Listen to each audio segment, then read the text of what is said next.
In Harbor Island, North Middlesbrough, I'm Charles Fisher. This is ZNS.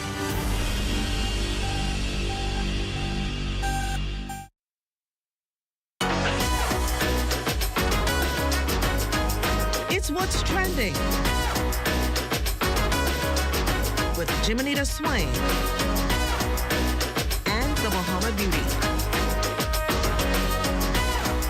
At the Broadcasting Corporation of the Bahamas from Studio A. It all starts right now.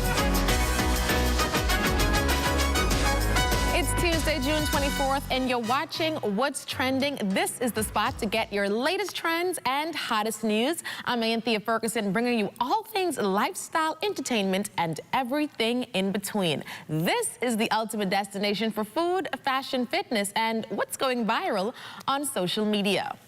Well, June is Alzheimer's and Brain Awareness Month, a time to shed light on a disease that quietly but powerfully affects thousands of families. Coming up, we sit down with the president of the Bahamas Alzheimer's Association. She's a powerful voice in the fight to educate, advocate, and support those living with this silent, isolating disease. Plus, we hear from a caregiver who walked the long road with both of her parents. It's a powerful look at the strength, love, and support needed in the fight against Alzheimer's. And switching gears, we take you on an exclusive tour of the brand new Leno Group of Companies facility located just off Collins Avenue. It's an impressive space and a fresh chapter for one of the country's leading financial firms. That's all coming up. Stay tuned. You're watching What's Trending.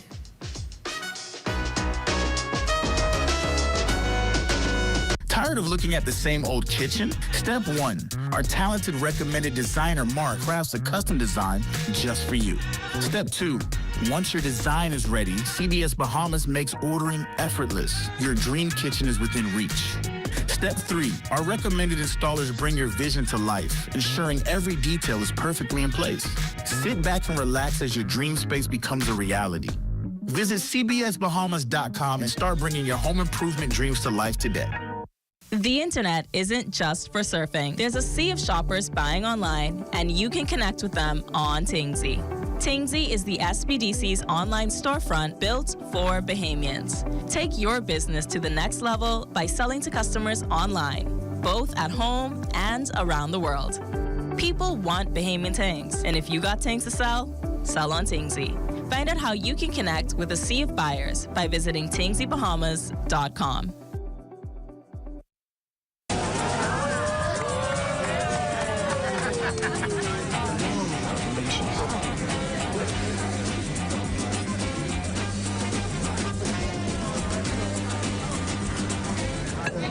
Diet-friendly special.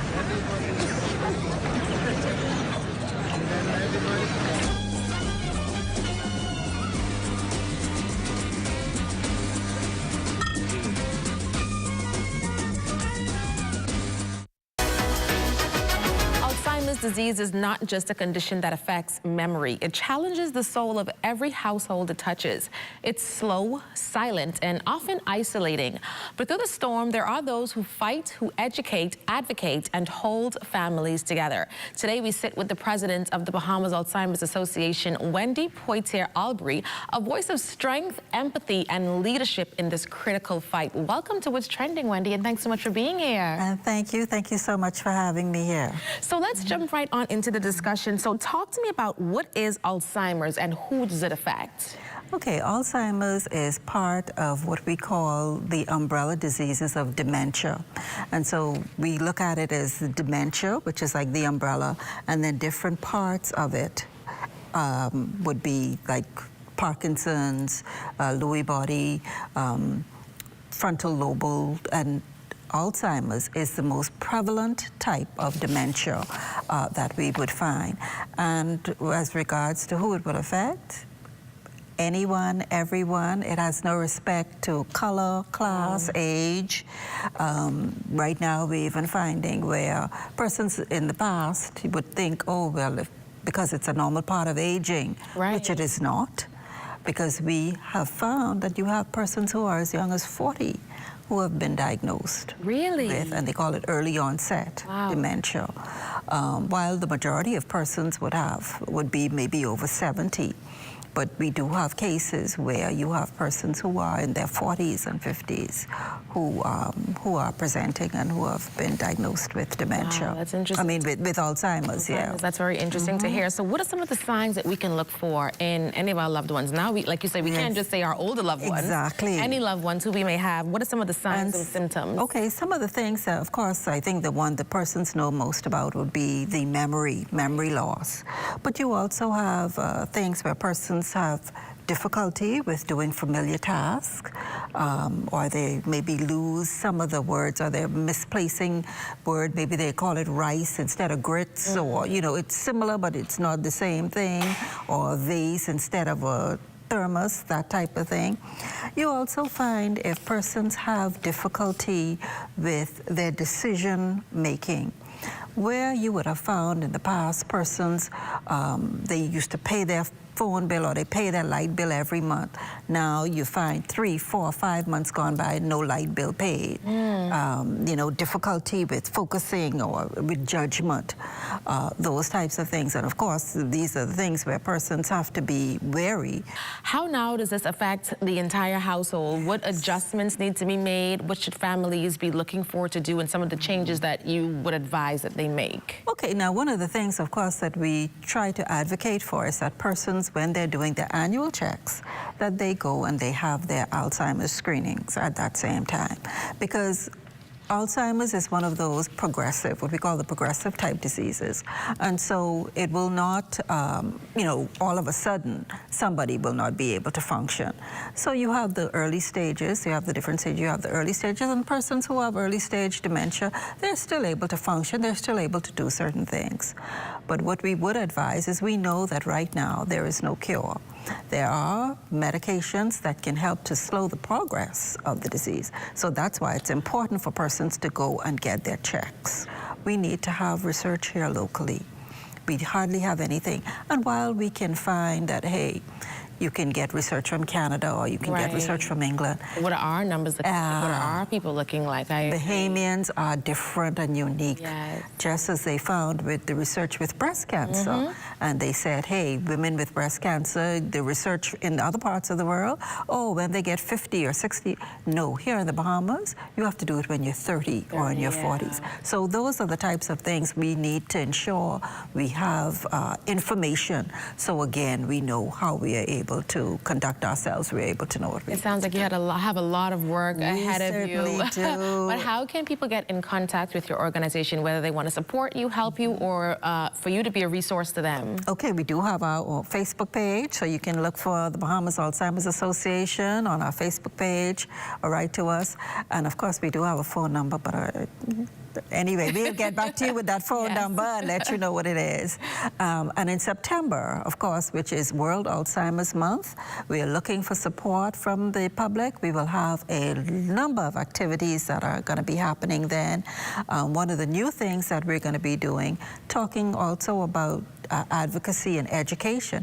We're going to try to work with our young people this year, because we know if you're in the home, and sometimes people forget about children being there. So mommy is now trying to take care of Grammy, and the child is there, Grampy cussed me out the other day, or Grammy don't know who I am. They don't know how to process that. Exactly, and so we're trying to see if we can work with the schools come September to see if we can give information to our young younger persons so that they too can be aware and they can probably even recognize some signs help too a little bit. and help a little Yes, bit. well, We also have our Purple Gala that will be coming up as well, and of course we have a caregiver seminar that we work along with Rotary with that, and we will have our fun run walk, our memory walk. Well, hopefully we can get you back in studio in September to give us all the details. I look forward to that. I look forward to that. Thank you so much. A warm thank you to Wendy for sharing your voice, your vision, and your truth with us. The storm may rage on, but with awareness, unity, and care, we weather it together.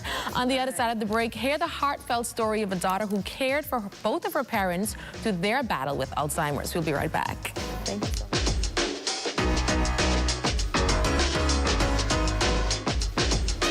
Hey, ladies, where's the Dave? Oh, okay, thanks. Bets. Greg, what's up? Friday, man, how you doing? I'm doing well. You up? He's meditating. You gotta give him at least an hour. All right, well, I can wait. I ain't got nothing to do.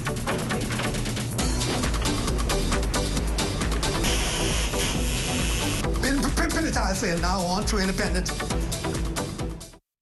Did you know you could send a local bank transfer to a Sand Dollar wallet? It's the same as sending a transfer to an account at another local bank. Simply use the wallet's 12-digit top-up address as the account number, savings as the account type, Central Bank of the Bahamas as the bank, and Sand Dollar as the branch with branch code or transit number 12,000. Don't use urgent or priority delivery. Transfers to Sand Dollar wallets are processed through the Bahamas Automated Clearinghouse Network within 1 business day.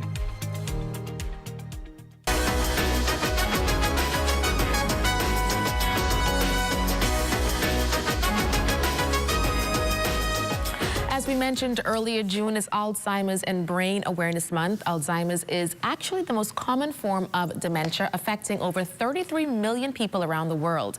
But beyond the diagnosis, there are those quiet heroes, the caregivers who support their loved ones with so much strength, patience, and love every day. Today, we're joined by Alexis Hannah, who cared for both of her parents as they face Alzheimer's. Welcome to the show, Alexis. Good to see you again. Thank you, Anthea. Good to see you again also. So in our last segment, we spoke with Wendy, and she gave us some of those symptoms to look out for. And we know that, you know, both of your parents were diagnosed with Alzheimer's. What were some of the signs that you saw with them each? So with my mom, I distinctly remember her on the day that we realized that something was wrong. My parents were in a car accident, and I came to check on them, and she said, you know, she was fine. We didn't need to worry about her, you know. She would be okay, but we went to go and get everyone checked out at the hospital. We were taking too long at PMH. I'm like, y'all have insurance. Let's go to doctors, right? We went to doctors, and as we pulled up, she was like, oh, why are we here? Did we come to see someone? She was just in a car accident. She didn't remember any of that. And by the time as we pulled up at doctors, which was 2 seconds away, she had already forgotten all of that. So that was the very first sign. And was that something you clocked immediately, or were you like, okay, maybe she's just rattled by the accident, or were you worried that there was something greater there? I was definitely worried that there was something greater there. And yes, I said that was the first sign, but initially, no. It was actually, you know, I was pregnant at this time, and I thought that some of the things that I saw in her was just me, you know, kind of being irritated and frustrated during that time, but no, it was her actually asking me things over and over and repeatedly, and her just not remembering little things, you know. We were supposed to be going from point A to B, and by the time we'd gotten to the in-between, that she had already forgotten. So I'd seen some of these things before, but when I saw that in that particular instance with the accident, I knew for sure that there was something actually wrong. Something was up. And so when you think back about your life, just daily caring for them both, what was that journey like? It was hard. I think while you're in the midst of it, it feels like a blur at the time. However, as it's almost 2 years ago now, and I have time to reflect, and I'm sitting here trying to figure out how I even got through it, honestly. You know, it was a lot trying to manage them in tandem.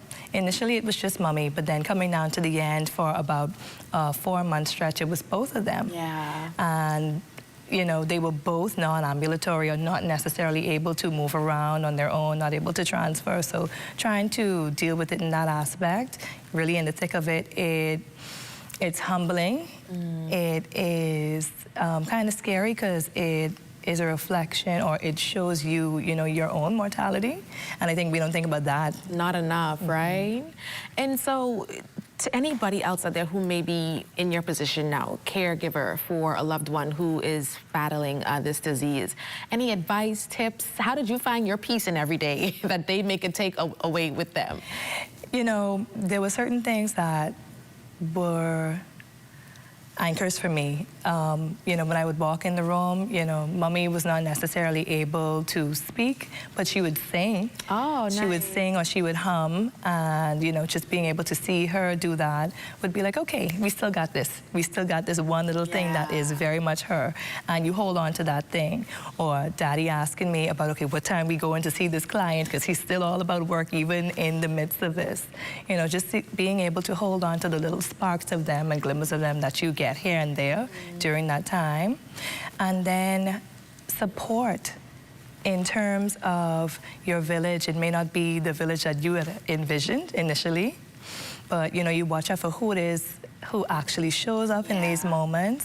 Thank you so much for being open, and thank you for your advocacy in this space. Thank you so much for having me. Thank you so much. Well, thanks so much, Alexis. As we mark Alzheimer's and Brain Awareness Month, it's important to remember that even after the loss, the impact of caregiving stays with us in love, in lessons, and in legacy. And while memory may fade, compassion always remains. After the break, we'll check out how Leno is breaking the mold with their new building on top of the hill. We'll chat all about it with the visionary after the break.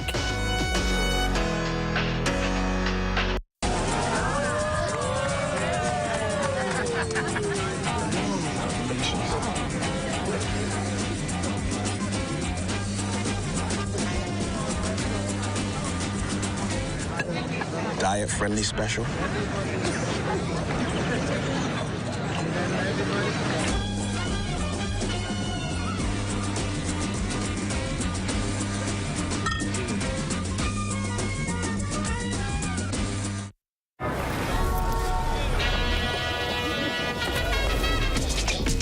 What is it that you want to do?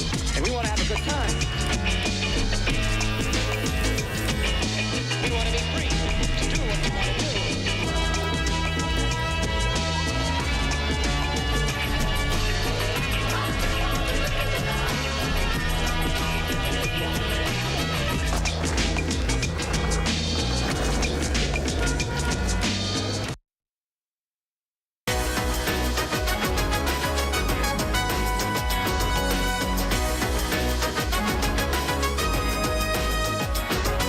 Have you seen that beautiful new building that sits just at the top of Collins Avenue? Well, it's the new headquarters of the Leno Group of companies, and I had a brief tour and chat with the CEO and project manager about designing, building, and finally moving into their new home. It sits atop Collins Avenue, the newly built 6-story glass structure that truly catches the eye. If you're sitting in traffic or just whizzing by, you're sure to stop and marvel at this architectural beauty. And for many, it may be just another beautifully designed edifice, but for CEO, founder, and president of Leno Group of companies, Sean Longley, it's the home he's always dreamed of. I always knew I wanted to own my own space. We were previously on Burnett Road, and I would have gone to Shanghai in 2014 and would have seen the buildings there and was fascinated by the glass, all the glass buildings. And I said, you know what? There aren't many glass buildings in Nassau. I think at that time there weren't any, if I'm not mistaken. And I said, I want a glass building. So I sat with my architect and came up with various renditions. So I actually had a rendition, this actual rendition that I decided on, but didn't have no place to put it. So through the real estate company, Leno Realty, we started looking for locations where we thought we'd be best suited. And lo and behold, this was available. And we put in a bid for it, we got it, and here we are. From rent to ownership, Bernard Road to Collins Avenue. Longley says moving into their new modern building 2 weeks ago was the perfect birthday gift for the company. Leno celebrates 15 years on July 1st, and during that time has grown from being just a financial services company to adding Leno Realty, increasing their corporate services, forming Leno Trust, and moving from a staff of 3 to 37. Longley says the smart, eco-friendly design adds to the building's cool factor. With a fully integrated solar system coming on board soon and built-in water wells, he says the structure's architects wanted to make sure the building was as self-sufficient as possible. And what about all that glass? The glass is hurricane rated. It can withstand up to 250 mile-per-hour winds. The blue isn't just for blue, for pretty. It's actually UV protected, so the sun rays really wouldn't affect you. And clearly, we really can't have it because it's all glass all around straight through, right? So we had to look at it from that perspective as well. One of the features that I was quite pleased with, I was sitting out while the construction was going on, and I said, you know, I love fish. If anybody knows me, they know I love fish. And we're sitting out front, and I said, hey, why don't we build a bridge coming up from the stairwell, from the road, and going into the main lobby area? And the architect said, well, I think that could work because within a particular stage, we could actually get it done. And we built a bridge. Remember now, Leno, go-between bridge. Yes. So we have a bridge out front, and underneath goes down 5-6 feet. It's a koi pond. Oh, wow. So with the waterfalls and everything, I don't think there's any place like that in Nassau, besides probably the hotels that would have like Atlantis or Bahama. But I'm very pleased with that. So right now we're starting to populate it with the fish. We have one shark, a stingray, and a few really large kois. So a shark. Okay, it's a shark. We call it a shark, but it's actually a catfish that looks like a shark, and it's about that big. Okay. Right, and another one is supposed to be coming soon. So I'm very I'm pleased with that. But the nearly 53,000 square foot building, which was built by nearly 200 Bahamian workers, isn't just for show. It's a space where Leno's staff and clients can thrive. You're more productive when you're in a comfortable environment. Your staff come to a place and say, oh, okay, I can leave my money here. You know, no, in all seriousness, they look at where you're located. And if you're going to do something, in my mind, you have to do it right. And you have to do it at a level where people can appreciate it. And I think since we've moved in and some of the clients that would have actually come in, they are, oh my Lord, it's beautiful. You know, and that's what we wanted. We wanted that wow factor so persons can be captivated when they come here. And I think we have achieved that. We have 2 breakout spaces. Okay. So if someone's working at their desk and they don't feel like, you know, sitting with the monotony of being behind their desk, we have work areas you could just go and sit with televisions and stuff like that, both on the east side and the west side. One of the other things that we thought about was that we wanted to have a room for children. What I mean by that is a lot of the staff would have children. They get out at 3 p.m. from school. They actually have their own room. Nice. So they have their TVs. They can sit at the table, do their homework, eat whatever they need, and they're outside of our space. So like I said, we wanted to be forward-thinking on how we do things for a modern building. Yeah. Leno project manager and the woman in charge of getting the building up and running, Leah Major, says she feels victorious after 6 long years of construction, challenges, and lessons. It's been very rewarding.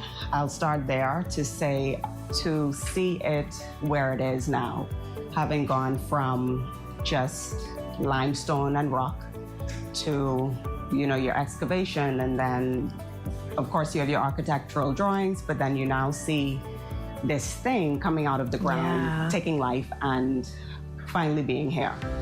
It was not without challenges, but focusing on the positive and to now be here, it's very rewarding. Ultimately, she says it's a space she's proud of and hopes that feeling resonates with anyone who visits it. I hope that it's a space that those who inhabit it on a day-to-day basis and visitors can come and look and be proud that it looks the way it does, that the feeling, hopefully, that it evokes, that it's more than just cement and steel and glass, that it's something we as Bahamians can even be proud of. Here in Centerville, you know, those are things that I hope resonate. As for Leno, the CEO says the new building is just the start of more growth that's on tap for the company. He's looking forward to moving Leno not just throughout the Bahamas, but regionally and internationally. We're looking at branching off internationally and regionally, and that's actually started already through the different arms, like even though it's Leno Corporate Services, there's an arm called Corporate Services that does incorporations, that does foundations, and we do those sort of things, not just for locals, but international companies as well. We form IBCs for international companies. Through the trust company, we have international trust. So we're looking at expanding from that perspective. I'm happy to say, too, that our grand opening is next month. And the week after that, we're opening our first office in Abaco. So we're going to do an official opening for that there. And I think we, outside of any bank, we will be the first financial institution outside of banks to actually move into the Family Island. So we're quite pleased with that. So for growth, yeah, that's the first step. We want to get into the islands. We want to get in regionally and internationally, and we've already started that.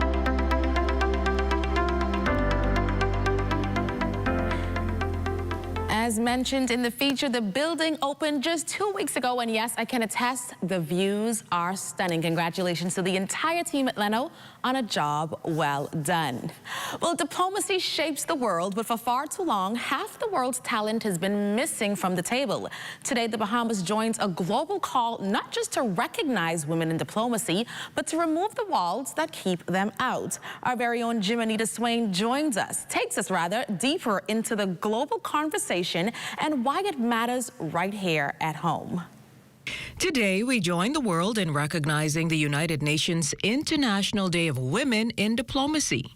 And this year's theme is clear and bold, eliminating structural barriers to women's leadership in diplomacy. Now, what does that mean for us right here in the Bahamas? It means looking beyond the titles and formalities and asking whether our systems are truly making space for women to lead on the global stage. We are proud of the Bahamian women who represent us abroad, in foreign service, in international law, in climate negotiations, and global forums. Their voices carry the rhythm of these islands, confident, compassionate, and commanding. But here's the truth.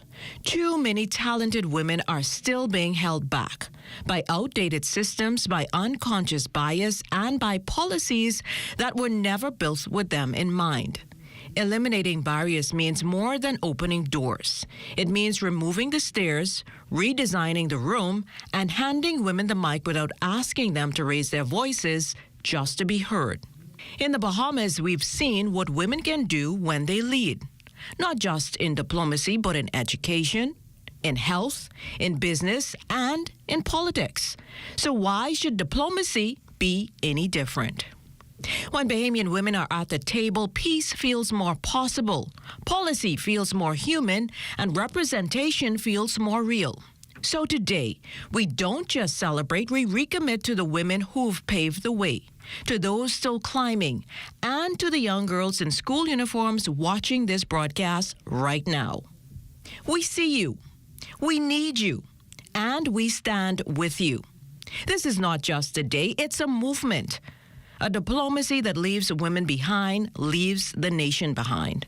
So, let's keep building one that's proudly Bahamian, inclusive, bold, and led by all of us. Happy International Day of Women in Diplomacy.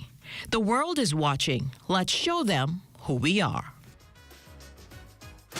If you would like to be a part of What's Trending, DM us on Instagram at What's Trending on ZNS.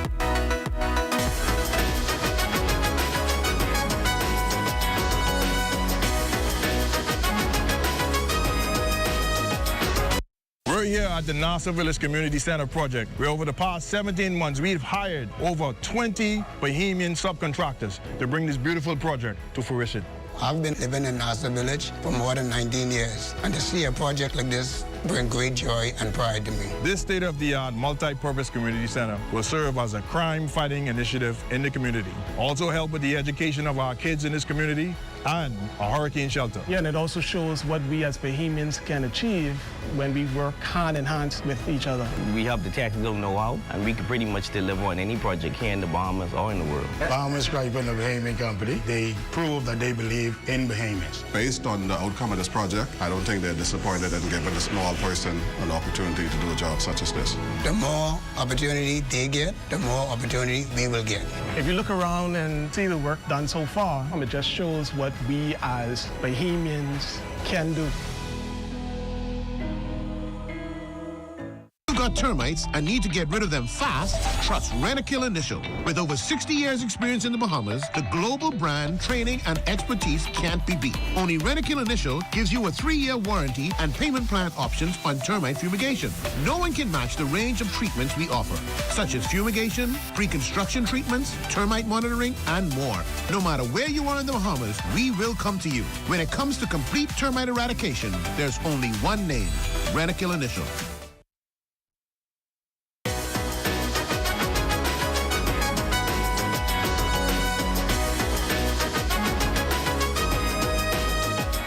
Wednesday's show, our friend Stacy from BTC joins us in studio to talk about an exciting event they're hosting this weekend. You'll get all the details and find out how you can be a part of it. That's tomorrow, so don't miss it. Well, that's what's trending today. Be sure to catch up with us on Instagram at What's Trending on ZNS for all the latest buzz. We'll see you right back here tomorrow at 6 p.m. for more lifestyle, entertainment, and everything in between. I'm Anthea Ferguson. See you tomorrow.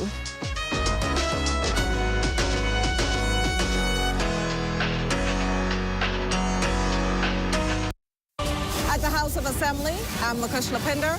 This is ZNS.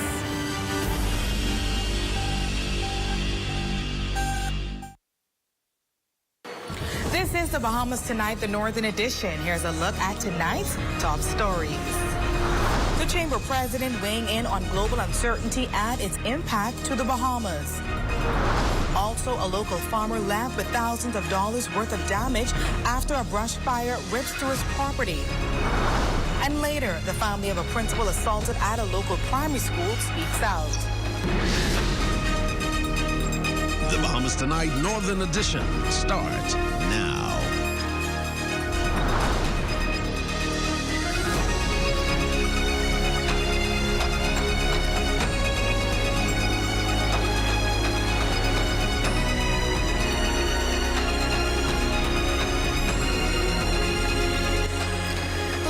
Resorts World's Bimini, I'm Jolanda Thompson-Everest. It is so great to have you with us. With war in the Middle East leading to global uncertainty, the question is, will it impact the Bahamas? The Chamber of Commerce president shares his take. Cleopatra Murphy has that report.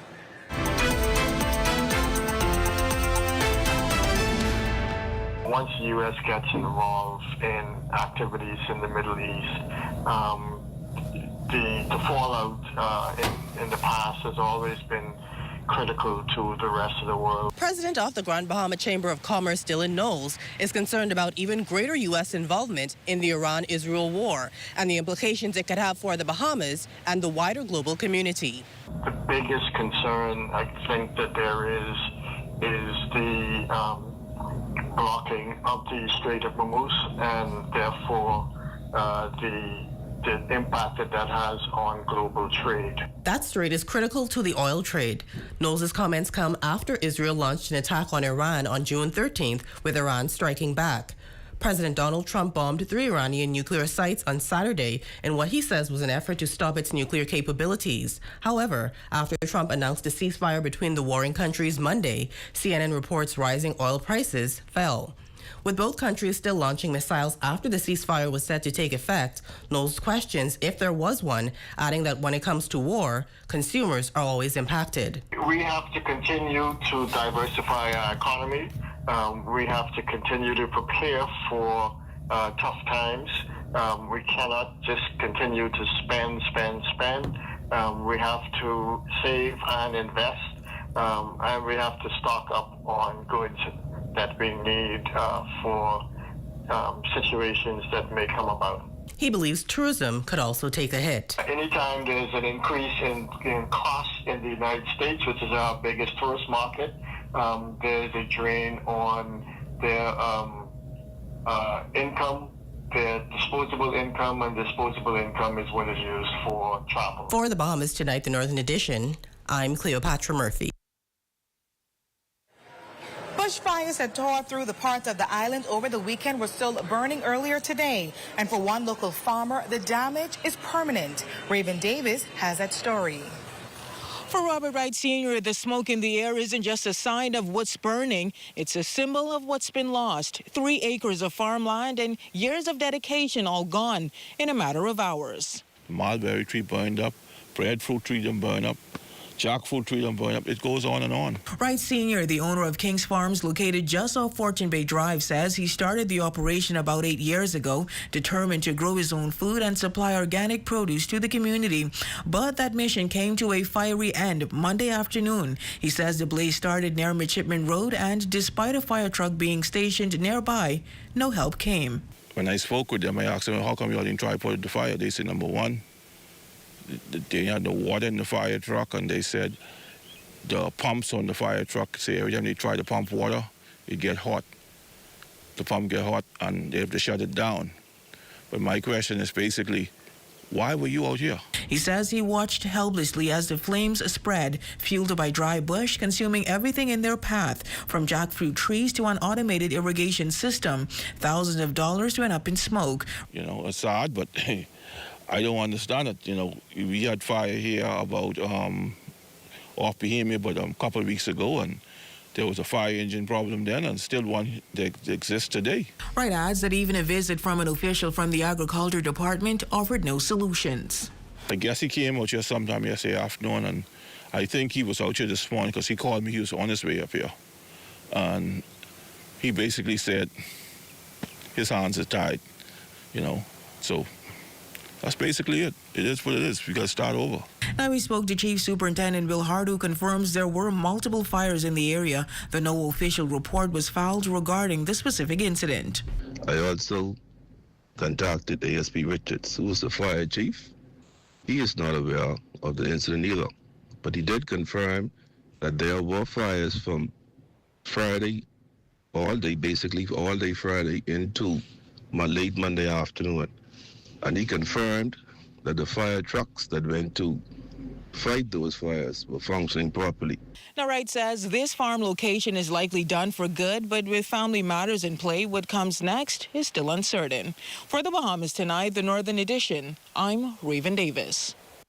The family of a local principal recovering after being attacked on the job is speaking out tonight, expressing their anger and demanding justice. Shalia Rule has that report.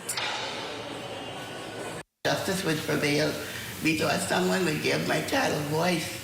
That was the voice of the mother of 38-year-old Simone Butler Cornish, the principal of McLeanstown Primary School, who was brutally attacked by a relative of a student attending the school. Now her family is extremely outraged following the bail being granted of the suspect just days after the attack. I only want justice because my life, my daughter's life is worth more than the $6,000 walk away.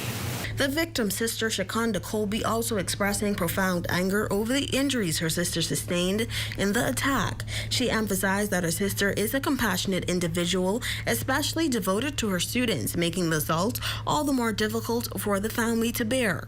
I don't feel like she deserved this. I don't feel like it should just get swept under the rug and call it a day. According to the family's account, Friday began as an ordinary day at the school. The suspect allegedly waited near the premises until the arrival of Principal Butler Cornish. Upon greeting her, he requested the report card of his relative.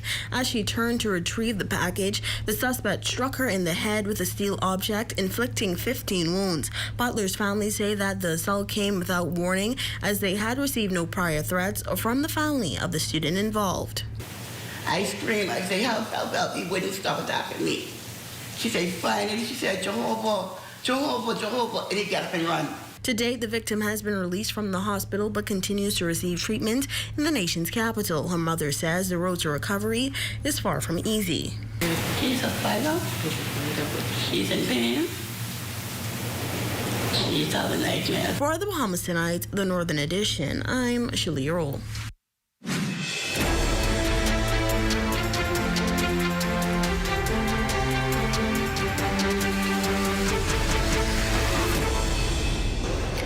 In news from the crime beat, police officers on Abaco are actively investigating an alleged sexual assault that occurred on Monday, June 23rd.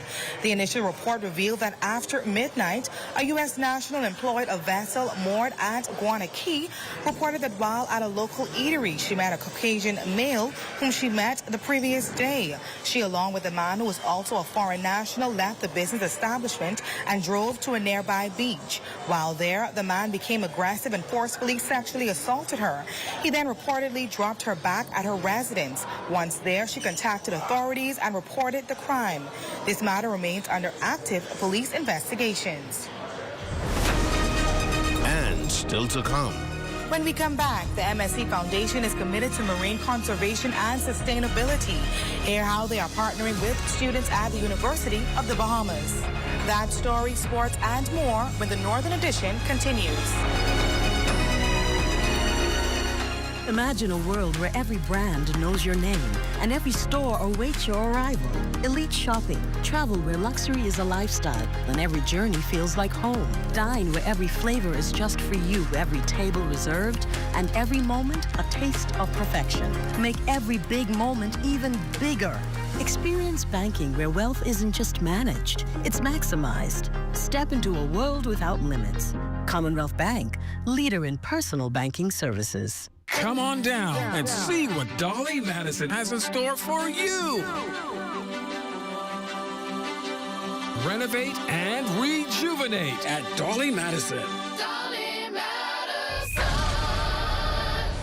Keep the trend trending with Bethel's Air Conditioning and Refrigeration. Inverter units in Freon at unbeatable bonded and duty-paid prices while supplies last. Cash sale only at number 3 Milton Street. Call 602-5467.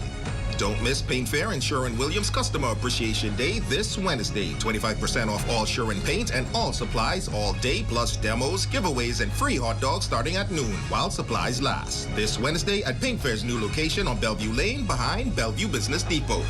Walk, run, or cycle in the Ministry for Grand Bahamas Welcoming Home 5K Road Race and Health Fair on Saturday, July 5th, beginning at 6 a.m. at the Harold de Gregory Complex. Bring the family for a morning of fitness, fun, and culture. Get free health screenings after the race and purchase a healthy breakfast from participating vendors. Registration is free. Go to ministryforgb.com to register today. The Bahamas Turks and Caicos Association and family and friends of Mr. Headley James Cornelius Forbes invite you to a service of reflection and celebration of a man with a heart for the people. Come, let us give God thanks for this gift. A man of humble beginnings who rose to become a successful businessman and philanthropist. This service will be held on June 29th at 4 p.m. at Jubilee Cathedral on Jubilee Boulevard. Let us remember to honor those who labor among us. In the heart of the Bahamas, there once lay an unassuming island, scarred, forgotten, left behind by industry. A place that had given so much, but had been abandoned in return. It took a family whose legacy is deeply intertwined with the sea to see its potential. They saw not just an island, but possibilities to replace abandonment and desolation with life and beauty. The transformation of Ocean Key was a collective effort, bringing together skilled workers, artisans, builders, and conservationists, combining passionate visionaries with Bahamian expertise, ensuring that Ocean Key was not just a paradise, but a source of opportunity. Your number one team in the North. Only the sun covers the Bahamas better.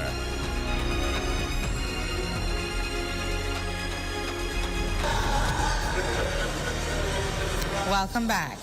The MSC Foundation remains deeply committed to making marine conservation and sustainability a top priority. Tonight, we explore the partnership between the Super Coral Program and the University of the Bahamas. On Ocean Key, it's all about passion and program. Director Emmeline Boucher is dedicated to making sure the students gain hands-on experience and understand the importance of protecting the environment. So we need to raise awareness for the general public to be aware of what we are doing, and especially that's what are the threats to the ocean and the corals, and what is important that all together we are working to move towards sustainability practices. The program manager says that during their time on the Key, the students will engage in various activities. Because they are just here for a few days, that will be more of workshop and educational purpose, but we will, for example, make them try to monitor some of the corals to understand how we check if the corals are healthy or not healthy, if there is some bleaching, which is when the corals are under stress, and then also to discuss for them to have a little bit of reflection of what we can do to engage more the people, to change their habits towards sustainability. Professor Matthias Johansson and his two students, Sonay Seymour and Lashana Williams, believes that the hands-on experience at Ocean Key was not just helpful, it was crucial, adding that being involved in coral restoration gave them a clearer sense of purpose and confirmed that marine life is exactly the path they want to pursue passionately. This foundation has been a really important partner for us, and a big part of that partnership is giving our students practical experiences in the field. You know, marine conservation is hugely important to the Bahamas, and our program, that's really our focus, is in sustaining the marine and terrestrial environment of the Bahamas. For the coral reefs of the Bahamas to be restored, as you know, we are a archipelago nation, therefore all of our main tourism exports, imports come from our coral reefs. My favorite part about all of this was being able to dive and see exactly what they do, getting to see a lot of the flora and fauna that they have around the island as well. Well, our ZNS News team is bringing you live news all week here at Resort World Bimini. As we explore the culture of this northern island, we are also taking in the sights, the sounds, and the culinary experiences from this premier destination. Tonight, we share with you a special feature on the Tides restaurant located right here on the property.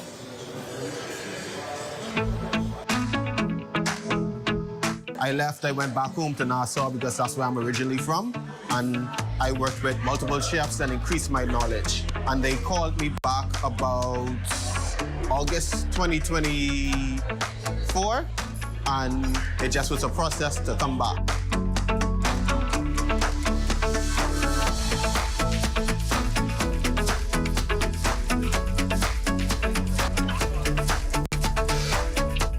The team has not had tuna tartare before, so we're going to experience it together. We'll have had it. It is raw. It's the tuna mixed with avocado, and we'll see if they are going to enjoy it. My first time having it here. Let's see. This is good.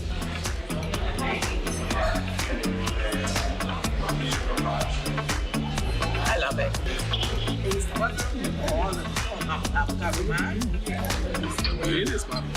It's actually really good. Even though it's raw, it tastes like it has some kind of seasoning inside of it. It literally just pops on my tongue. Yeah. It's a nice, tiny taste, right?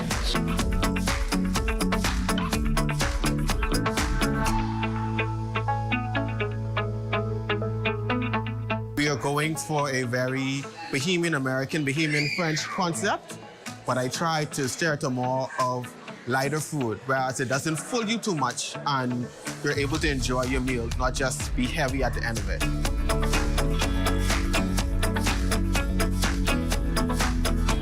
All lighter, it matches with the lightness of the sea bass and it elevates it to a more pronounced flavor.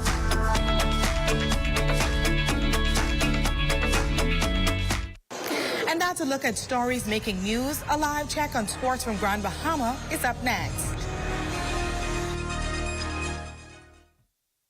From July 2nd through the 10th, Grand Bahama is the place to be. Don't miss the Welcoming Home Grand Cultural Festival in downtown Freeport, Saturday, July 5th, beginning at 7 p.m. Bahamian food, arts and crafts, kids corner, and live performances by Recon Bahamas, Sherrod Taylor, Nishi LS, Avi, and Dima. Go to ministryforgb.com for the full welcoming calendar of events. Hi, I want to put some shoes on your feet.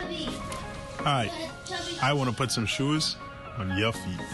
I still want to put shoes on your feet. I want to put some shoes on your feet. And I still want to put shoes on your feet. We still want to put shoes on your feet. 2 locations to put shoes on your feet. Downtown Freeport, and now our newest location in the Carmichael City Shopping Plaza, right behind the Walk Up Wendy's, Carmichael Road West. Welcoming Home. Get ready, Grand Bahama. The Welcoming Home Grand Expo and Empowerment Seminar is coming July 4th, 2025. Join us at the Grand Lucayan Convention Center from 10 a.m. to 4 p.m. for a day of inspiration, information, and opportunity. Hear key updates from the government and connect with top investors, entrepreneurs, and business leaders. Whether you're returning home or looking to grow your vision, this is your moment. The future of Grand Bahama is now. Be a part of it. That's Friday, July 4th at the Grand Lucayan. Don't miss it. Do you want to find relief from common health concerns such as headaches, back pain, chronic inflammation, and more? How about improved sleep, boost energy, and improve overall well-being? Check out RA Balance Bahamas and get your body into balance with biomagnetic therapy. For all our social links, contacts, or to request an appointment, visit rabalancebahamas.com.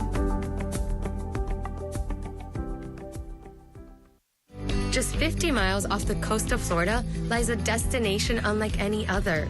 Welcome to Resorts World Bimini in the Bahamas, where vibrant culture means endless adventure.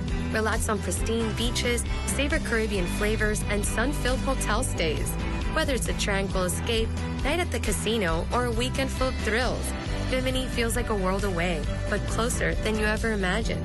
Your journey begins here, Resorts World Bimini. Hey, what are you doing? I'm self-insuring my investments, starting with this tarp. We all remember the blue tarps after the storm. Let's make sure that we are covered with more than a tarp. Don't allow your investment to be at risk. Protect your investment with one of our insurance policies. Nobody does it better.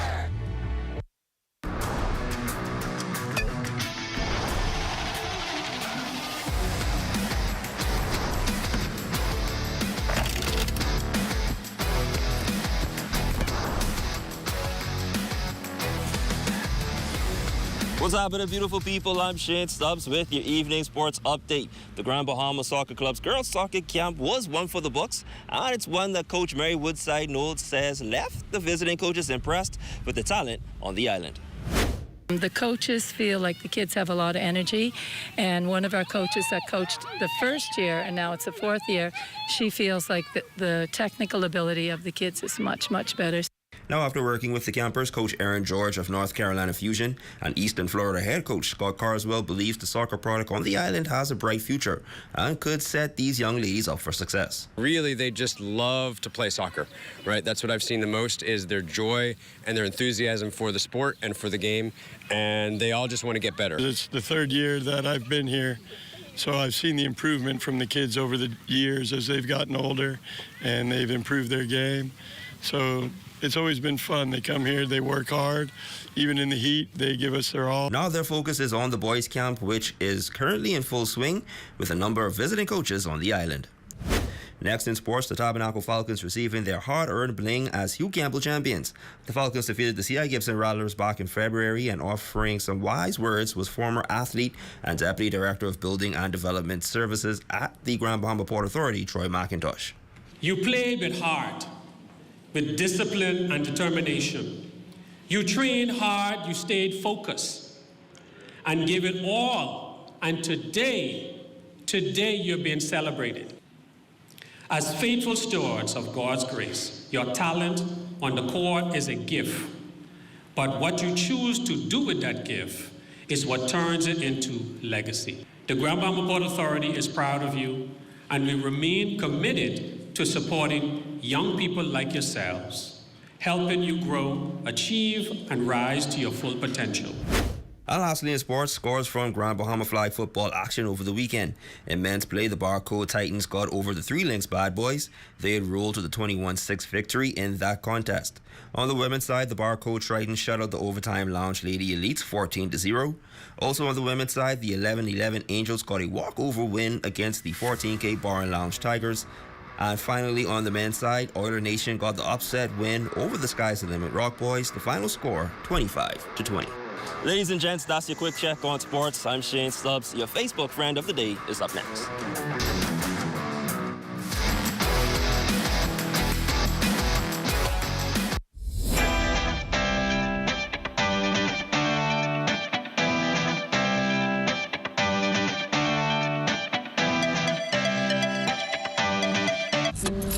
You guys, Mommy has to get a few spins in, okay? But Mommy, I'm hungry. Just 5 spins, you guys. Just 5 spins, okay, guys? Just need 5 spins.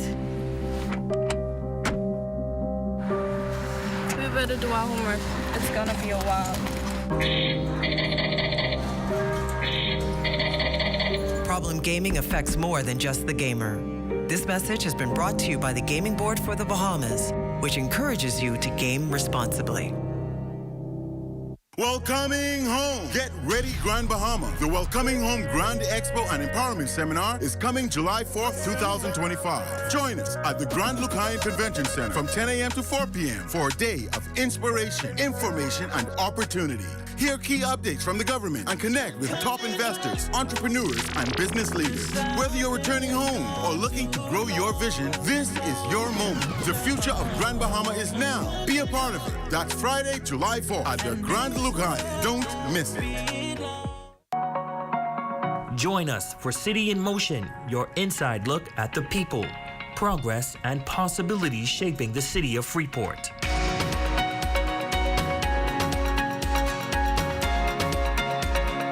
Each week, we bring you the stories behind the movement.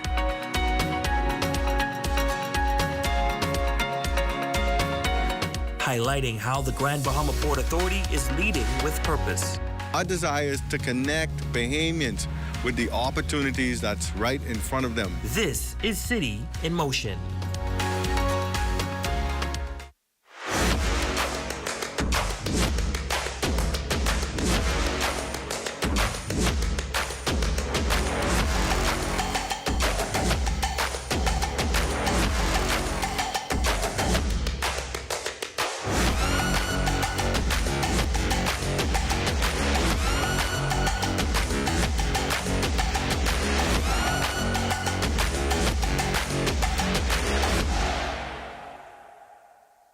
A new era is dawning in Grand Bahama. An opportunity, it's knocking louder than ever. Introducing Tract B, Bahama Reef Yacht and Country Club, Unit 1. A prime corner commercial property, footsteps from the Port Lucayo Marketplace, crystal clear waters and white sandy beaches. This expansive 4.8-acre tract is zoned for commercial and multi-use development. Envision a thriving restaurant, a boutique hotel, or an entertainment hub unique to your vision come to life. You can live, work, play, and learn in paradise when you seize this rare opportunity today. Collaborate with DEFCO and let's shape the future of Grand Bahama Island together.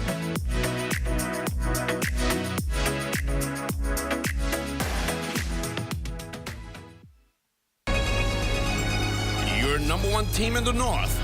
Only the sun covers the Bahamas better.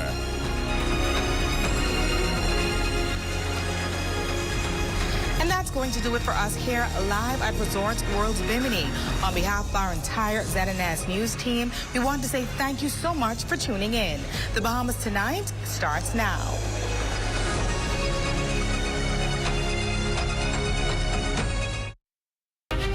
Join us each Sunday at 5 p.m. and Tuesdays at 2:30 p.m. for Legends, the Untold Story, here on the ZNS Television Network.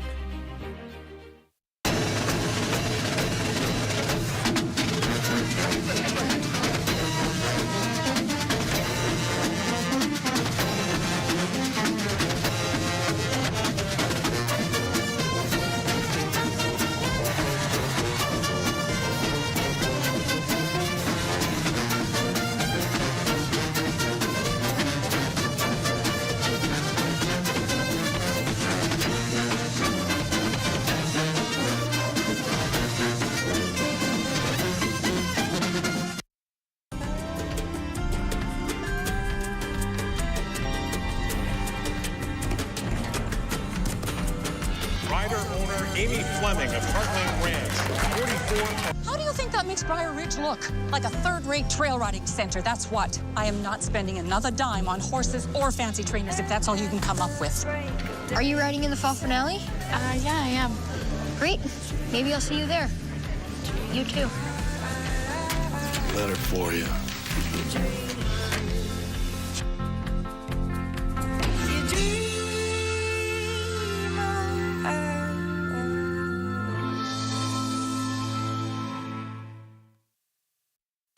Fort Montague, I'm Opal Roach.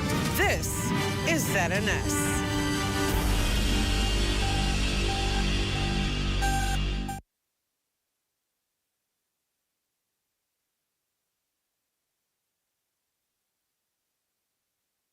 News is brought to you by the new BTC. Fiber is here. Faster, stronger, more reliable. Together, we are unstoppable. Switch today. Coming up in the Bahamas tonight, hear how the blistering summer months are ushering in pretty cool electricity prices across the country. Also, a case of deja vu. A smoldering brush fire threatens Western New Providence homes. And new blood for the local medical field as just over 20 new doctors are robed. The Bahamas tonight, the National Report starts now.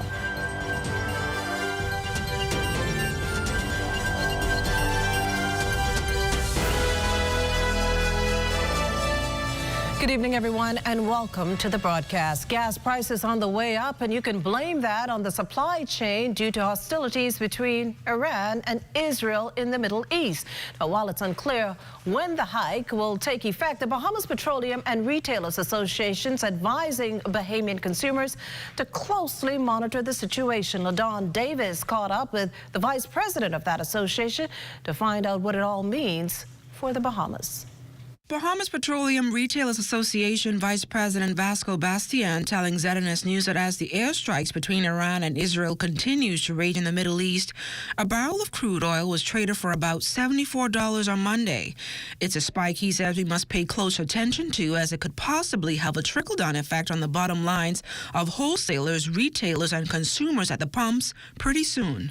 No one can say exactly what the percentage is right now. The spectators, or not the spectators, the spotters on the global market will determine that to a certain degree, because all is the anxiety, the fact that there's war going on, the fact that there's, like I said earlier, there's disruption in the supply chain, and so the spotters will be trying to figure it out, the value they could get for a barrel of oil. Bastian confirms one of the major gas retailers had a price increase on gas and diesel on Monday as a result of an inventory changeover and not a direct reflection of the war in the Middle East.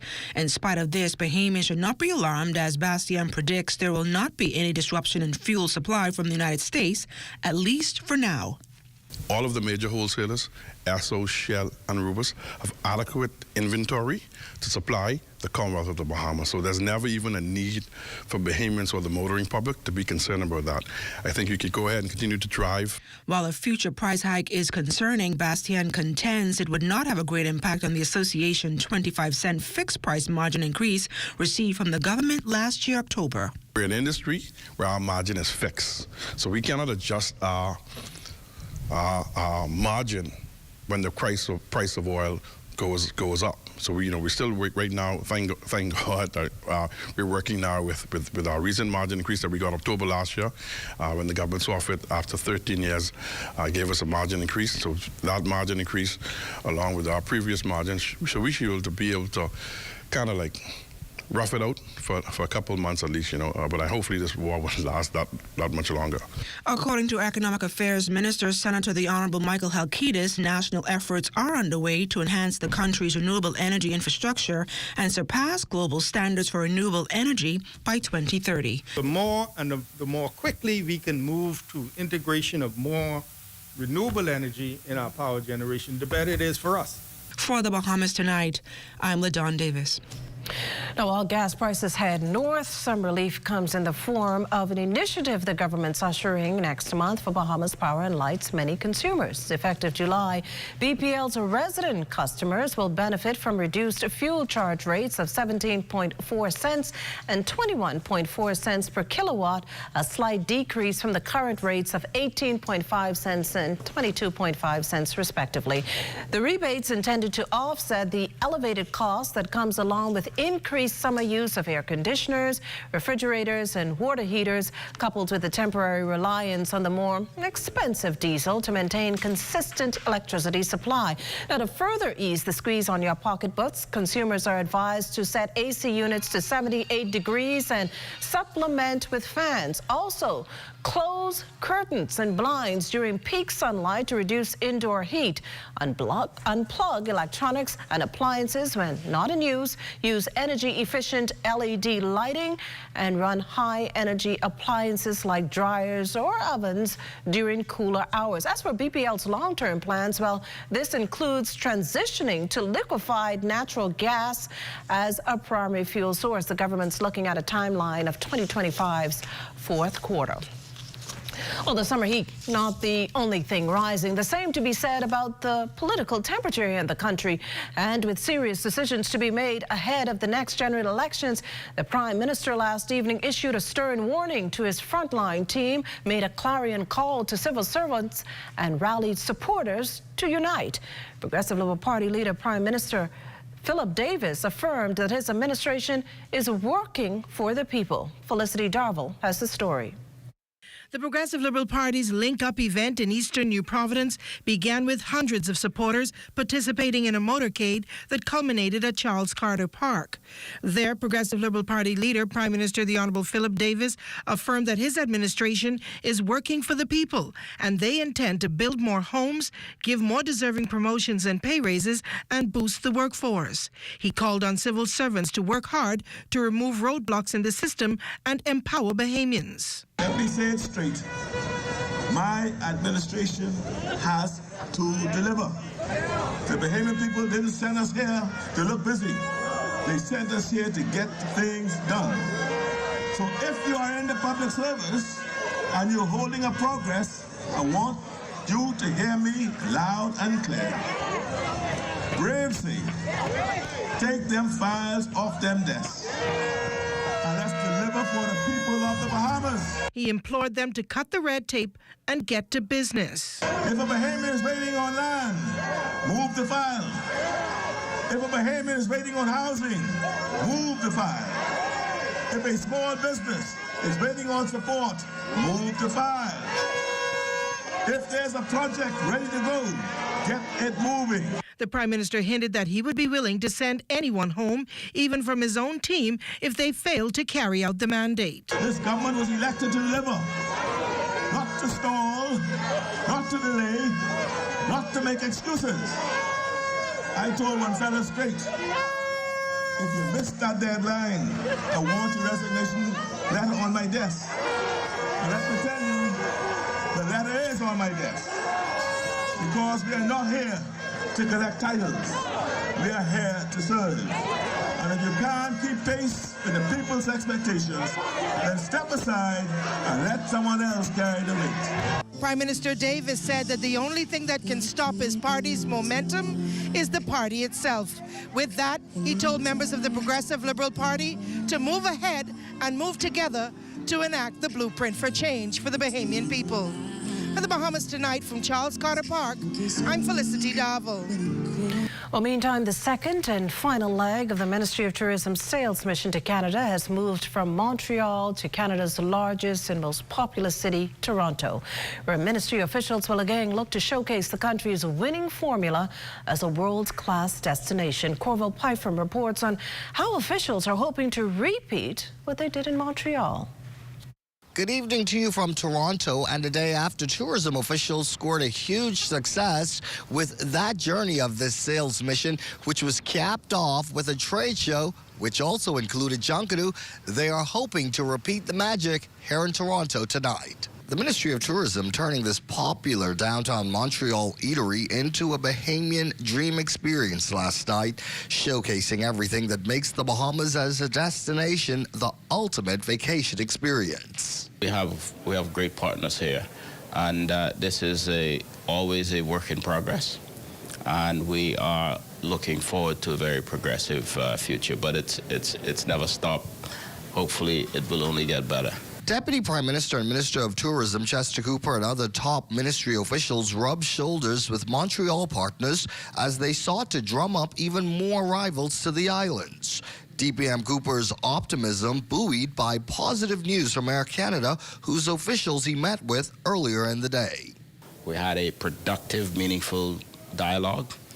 We're talking more and more about how we may continue to expand not just new routes, but additional capacity. The Bahamas' relationship with Air Canada spans more than 7 decades, and this partnership and the ones formed with other Canadian air carriers are expected to mean significant dividends, some already paying off and more expected on the horizon. In fact, out of Montreal, we have Air Canada, we have WestJet Sunwing, and hopefully real soon we are going to be launching a new service that we're going to talk about in the next coming days. But we also have very, very active service coming out of new destinations like Ottawa and, of course, Halifax. And Canadian travel industry experts say the timing of all this couldn't be better. Right now, the situation, I shouldn't say that, but right now the situation between Canada and the United States, it's not ideal. So as a result, a lot of travelers, a lot of consumers have decided to show that to our friends in America and the United States. So they are going somewhere else this summer. They are looking for other places to go to. And for this Bahamian delegation, this trip is really starting to feel a lot like home, because both here in Toronto and in Montreal, they've been experiencing unusually warm temperatures. Reporting from Toronto, Canada for the Bahamas Tonight, I'm Corval Pyfrom. Coming up, another young man dies on the streets of the capital. You're watching the Bahamas Tonight, the National Report. That and more news in a moment.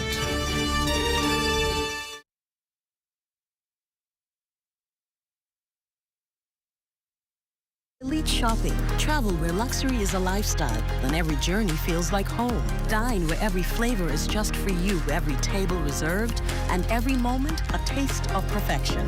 Make every big moment even bigger. Experience banking where wealth isn't just managed, it's maximized. Step into a world without limits. Commonwealth Bank, leader in personal banking services. Hi, I know you weren't expecting to see me here. Now you can find your favorite chicken and snacks in the same place. It's true. Come on in. Introducing the Doritos Kentucky Chicken Sandwich, a delicious combination of KFC's juicy original recipe extra large filet, stacked with real Doritos nacho cheese chips for a loud cheesy crunch in every bite. It's bold, it's crunchy, and it's only $8.95. KFC and Doritos, a crunch that's finger licking good. While others see customers as numbers, we see our customers as people, neighbors, friends who deserve more than one-sided connections. That's why we are redefining what real connection is, by prioritizing our customers and showing our appreciation by putting our money where your loyalty is. ATC customers, claim your $200 Bahamas Air gift card when you add postpaid mobile to your internet plan. That's loyalty that flows both ways.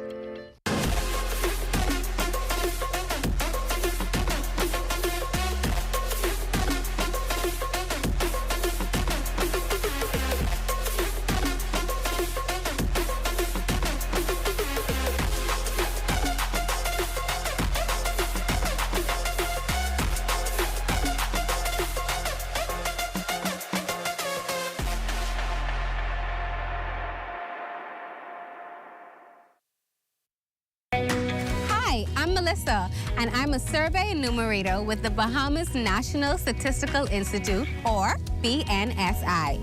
For the next few months, we will be conducting the Household Expenditure Survey on various islands. You might be wondering, why is this survey important? Well, it helps us to determine the poverty line and assess how to ensure everyone has access to the basic services they need. This information is used by the government, businesses, researchers, and students to make informed decisions and plan for the future. We know that your time is valuable, which is why we've made the survey as simple and easy as possible. And don't worry, all your information you provide is confidential. Your participation will help us gather accurate information that will benefit everyone in the Bahamas. Thank you for your cooperation and being a part of shaping the future of the Bahamas. This portion of the news is brought to you by Bahamas Striping Group of Companies, where safety is first. You're looking at a shot of the Andre Rogers Baseball Stadium in the Queen Elizabeth Sports Center complex. That shot courtesy of drone pilot Neville Smith. Welcome back. Another life snuffed out here in the capital, leaving police to figure out who's behind the killing. The homicide actually taking place in the capital Monday evening just after 8 p.m. We're told the victim, a man in his mid-20s, was at the entrance of an apartment complex on Newbold Street off Market Street just after 8 again when his alleged assailant exited a Japanese model vehicle and opened fire, fatally wounding him. While the victim has not yet been officially identified, Police Commissioner Shanta Knoll says officers attached to the urban renewal are increasing their presence and beefing up security, a move she believes has positively impacted the crime fight. The work of my officers, they are consistent in their patrols in our communities. My urban renewal team is walking all 14 communities where we have urban renewal centers. My patrol units are patrolling day and night. My special patrol unit is also patrolling. I want to remind them that our Crime Stoppers line is still active. It's 832-884-77. It's an anonymous line, so you don't have to give your information. Just don't have to give your personal information. Just share whatever information you have, and we will get that. Those lines do not answer in the Bahamas. That assurance comes just as officers get down to work investigating a shooting on Ragged Island Street and Bahama Avenue. 2 men were grazed by gunfire during the ordeal, their condition unknown up to airtime. Well, we can also tell you tonight that the Ministry of Education is reviewing safety protocols at the McLeanstown Primary School in East Grand Bahama following reports of a parent attacking the school's principal last week. Director of Education Dominique McCartney-Russell says the principal is recovering here in New Providence. Our principal actually received head injuries as a result of a guardian hitting her multiple times in the head. What we were advised at that time was that it was an academic issue, but we were advised later that it was actually based on behavior issues. She received, I think it was 11 stitches. She has had to come to New Providence to see a neurologist as a result of that attack. All the school resource officer program said to have led to a 17% decline in reported school violence. The education director says the plans to beef up security measures even further. We're going to tighten our protocols in regards to ensuring that our staff are safe on their campuses. Nobody expected that this would happen in a small, quaint community of McLeanstown. That's just something that's unheard of. Well, a days-old brush fire in western New Providence today inched near a community of Frank Watson Boulevard, leading to limited visibility. However, fire services appear to have contained the fire. Still monitoring will continue. Well, a joint operation near Hole-in-the-Wall Lighthouse leads to 64 migrants being apprehended in Abaco on Sunday, 50 men and 14 women to be exact. The arrest taking place after aerial surveillance detected the vessel in the area of South Abaco. The cabin cruiser type MV had been under active surveillance, we're told, for the past 4 days. The migrants were initially handed over to Marsh Harbor's Department of Immigration. At last report, the group was to be brought to the capital for further processing. Well, on the health front, securing foreign healthcare workers. Easier said than done, with Health Minister, the Honorable Dr. Michael Darville, acknowledging that these efforts are more complicated than predicted. And this dialogue continues with international partners to strike the right balance. Well, we are in communication with the Americans by way of the Ministry of Foreign Affairs. I spoke about it in my budget presentation. We did speak with the United States government. I'm waiting for instructions. Once I get those instructions, I will move. It will be a complete cabinet decision on how we proceed. But I'm hoping and praying that doctors, as well as the allied healthcare professionals and biomedical engineers that is in the country, that is helping us to provide these services remain, and we can find an area or a plan going forward that is satisfactory. Dr. Darville was speaking on the sidelines of the latest cohort of medical students from the University of West Indies, who yesterday moved a key step closer to specialized training. The official swearing in and award ceremony culminating years of study, as we hear in this next report from our Lloyd Allen. Celebration for more than 20 medical students graduating from the University of the West Indies medical program. The ceremony taking place at Bahamar Convention Center. Joined by friends and family, a proud moment for this lucky group as they were officially robed and sworn in. Health Minister, the Honorable Dr. Michael Darville, says this ceremony represents a red letter day for medical professionals in the Bahamas. We look forward to bringing them into the Princess Margaret Hospital, begin now for them to do their internship and go into the various different rotations and be assigned to a department at the Princess Margaret Hospital or the Rand Memorial Hospital or even Sandlands Rehabilitation Center, and hopefully find positions for them for postgraduate training. President of the Bahamas Medical Association, Dr. Gemma Roll, and UWI local director, Dr. Corinne Sinke, say new blood is needed to enhance the professional pool. This is a great day to be a physician in the Bahamas, certainly a great day to be a new physician in the Bahamas. When we are faced with some challenges in healthcare, it's always good to add to the number of those that can meet the demands. We only have 20 students this year. Last year we had about double the amount, and this was based on a decision that was several years back, where the subvention for students to enter the program was withheld. And now we are 20 students, but we did our best with them, and all 20 students are now new physicians. Anika Minnis racked up a number of awards and says this ceremony helps to take her one step closer to her dream. I've always had a love for the heart, the love for the body organs. You know, I just found it interesting just learning how everything works. And for the 20 new doctors, a sea of support during the big night. My name is Cynthia Stewart, and I'm supporting Dr. Celeste Stewart. We are so proud of you. Brian, affectionately called BJ. We want to let you know that we are very, very proud of you. My daughter is Dr. Shantira Evans. And we brought just about the whole family out to support her. And with their robes and stethoscopes in hand, these doctors have pledged the Hippocratic Oath to place the health and well-being of their patients above all else. For the Bahamas Tonight, I'm Lloyd Allen. This portion of the news is brought to you by Folk Call Smart Pass, the smart way to pay at the pump. Ready to insure your ride? Our new website is ready for you. Visit jsjohnson.com. Select coverages, go to motor, and click Get a Quote. We've made it easier than ever to request a quote online. Fill in all the required fields. When you're done, hit Submit. You'll receive a response via email within 24 hours. Visit jsjohnson.com today.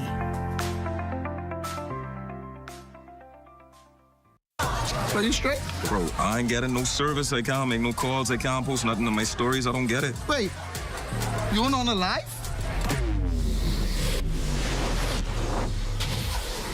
Shad, come, let's fix that. Come. This one needs saving. Pour them over, please. Say less. Sign up today. Enjoy 5 gigs on us with select prepaid plans when you port your number to Alive, or 3 months free Alive Fiber services when you port your landline.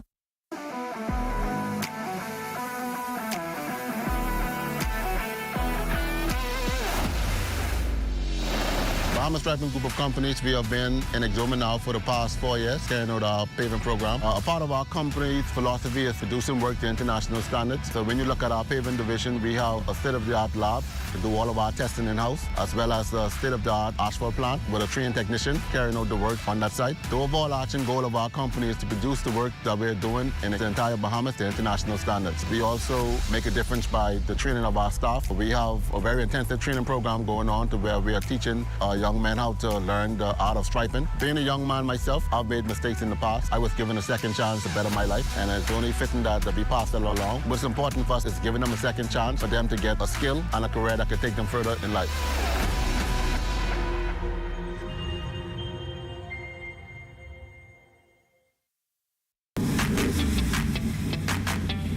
Introducing the Focal Smart Pass app that helps you to fuel up faster.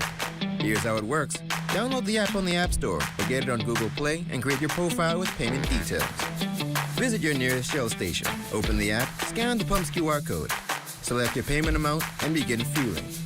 Say goodbye to cash and cards because the Focal Smart Pass offers secure and convenient payment options right at your fingertips. Download Focal Smart Pass now and fuel up faster today.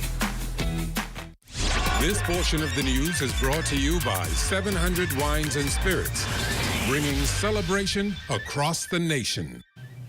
Tonight, we're linking up with our friends at Commonwealth Brewery to show you how to diversify your whiskey palate.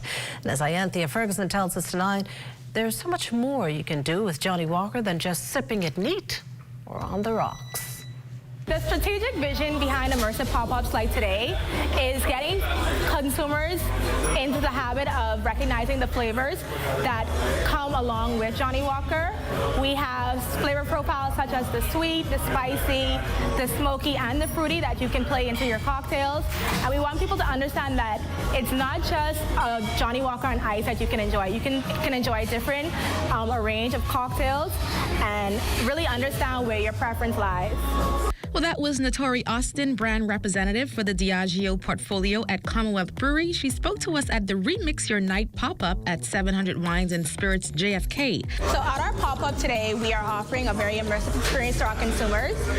It's not just getting a cocktail and taking it with you. And so with that card, they give it to our amazing mixologist, Marv, who is able to prepare something based on your personality, based on your flavor preferences, based on your vibe for the night. And he's able to create a masterpiece just for you. Notori states the brand is tapping into lifestyle trends with their latest promo, making it easier than ever for consumers to remix their night with Johnnie Walker. So with our limited edition promotion, we are offering a Johnnie Walker gift pack. It includes a 1-liter bottle of Johnnie Walker Black and a stainless steel, very nice tumbler, I would say. This offering is available at all of our retail premium outlets. So you have your Harbor Bay, your Hurricane Hole, your JFK, your Caves. All of those locations are offering this limited edition gift pack. You're not just sampling a cocktail that our bartender prepared for you, but you're actually immersed into the experience of understanding how the cocktail is prepared, what flavors the cocktail provides, and how it appeals to you. From bold new flavors to cocktails on the go, the Johnnie Walker experience is stepping into the spotlight with Commonwealth Brewery leading the charge in how we mix, sip, and celebrate. Well, no Johnnie Walker on this end, but we're counting on LaDawn and Merlena to offer us something equally taste bud friendly on their end. What's coming up in Access Now? We're definitely not Johnnie doing Walker, the Johnnie especially Walker. with the car story coming up. But I know that it seems as if the heat is getting to a lot of Bahamians, and I've seen a lot of accidents around town. So yeah, I think Lloyd Allen has a story about how to be safe. Yeah. Make sure it's not you this summer. Maybe some defensive driving. Yeah. Yes. Well, that's just some good information coming out of that, we expect. Stay with us. More news in a moment.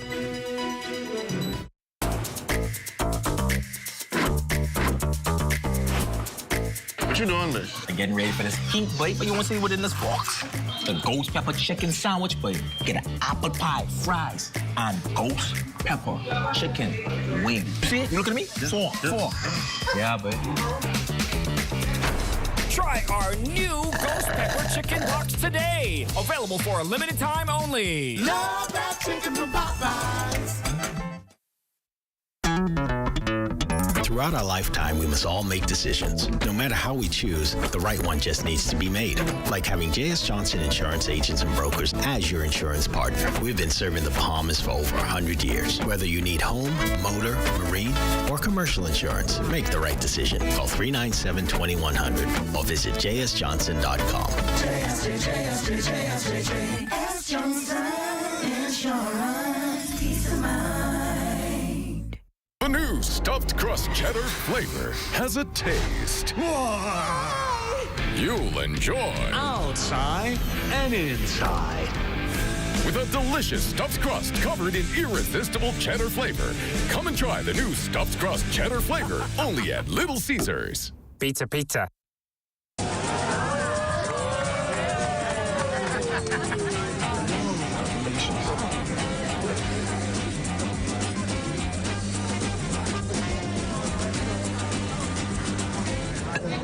Diet-friendly special.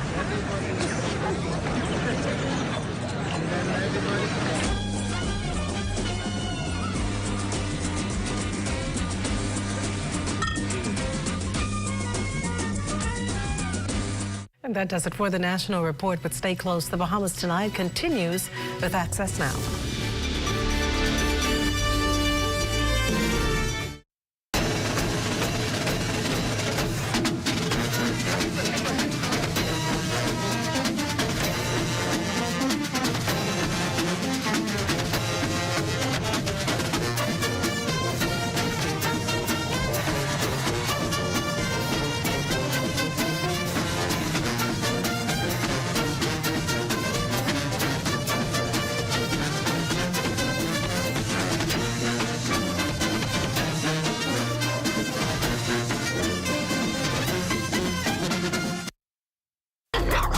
When your hands are too full, life is just too complicated. Nala, Sally, come here. Uncomplicate. Go faster, safer, greener with the digital way to pay. With Tap to Pay, it's as easy as a gentle touch. No more headaches. Say hello to convenience. The future of pay is digital with options like credit cards, debit cards, online banking, and digital wallets. Make every experience unforgettable. Embrace the ease of digital payments today. The internet isn't just for surfing. There's a sea of shoppers buying online, and you can connect with them on Tingsy. Tingsy is the SBDC's online storefront built for Bahamians. Take your business to the next level by selling to customers online, both at home and around the world. People want Bahamian things, and if you got things to sell, sell on Tingsy. Find out how you can connect with a sea of buyers by visiting tingsybahamas.com.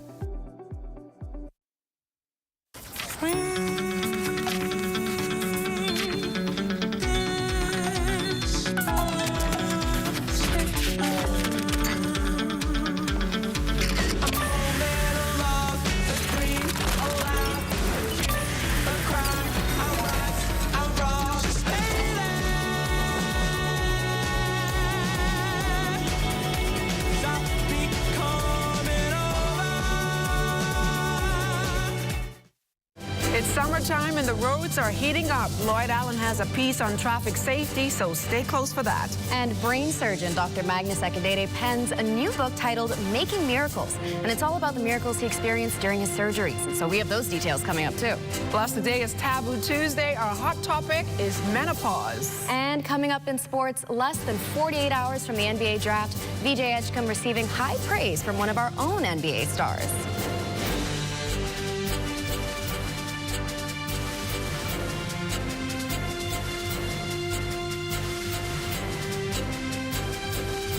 The Bahamas Tonight Access Now starts now.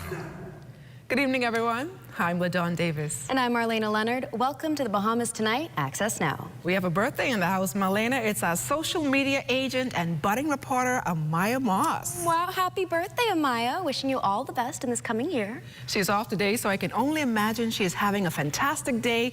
Happy 16th birthday, Amaya. So let's dive right into the news. Safe driving, an issue when not practiced, can impact all of us. In this report, Lloyd Allen explores some issues drivers face and what you can do to help. There's no denying it. The streets here in the capital are inundated with vehicles, and it seems like that number continues to grow daily. With that increase, there's also the occurrence of persons making those driving infractions, not using their seatbelts, using their cell phones, or like this video that has brought concern to police. But that is something that is discouraged by the traffic division. Now, we also positioned our cameras at a number of intersections where drivers were seen committing one or more offenses. We spoke with a number of them asking, is road safety important? It speaks to whether you live or whether you die.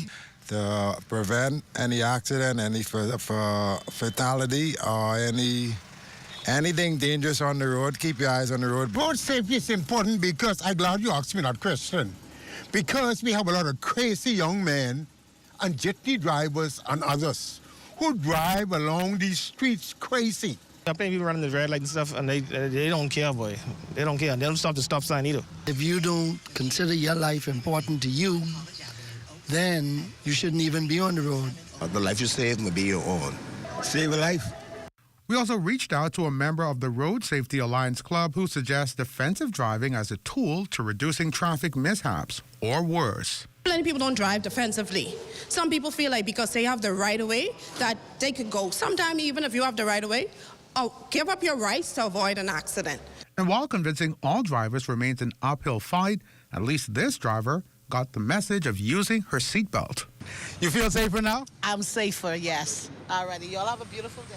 And it's incidents like that that keep all of us safe while on the road. Reporting for ZNS News, I'm Lloyd Allen. Thanks, Lloyd. Some really good advice there. Well, Bamboo Shack hosted a job fair today, but this wasn't your typical fry cook wanted setup.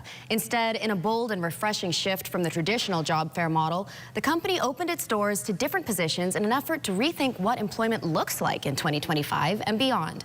HR Director Drew Bartlett and Talent Acquisition Officer Marlena Lewis shares more on this initiative.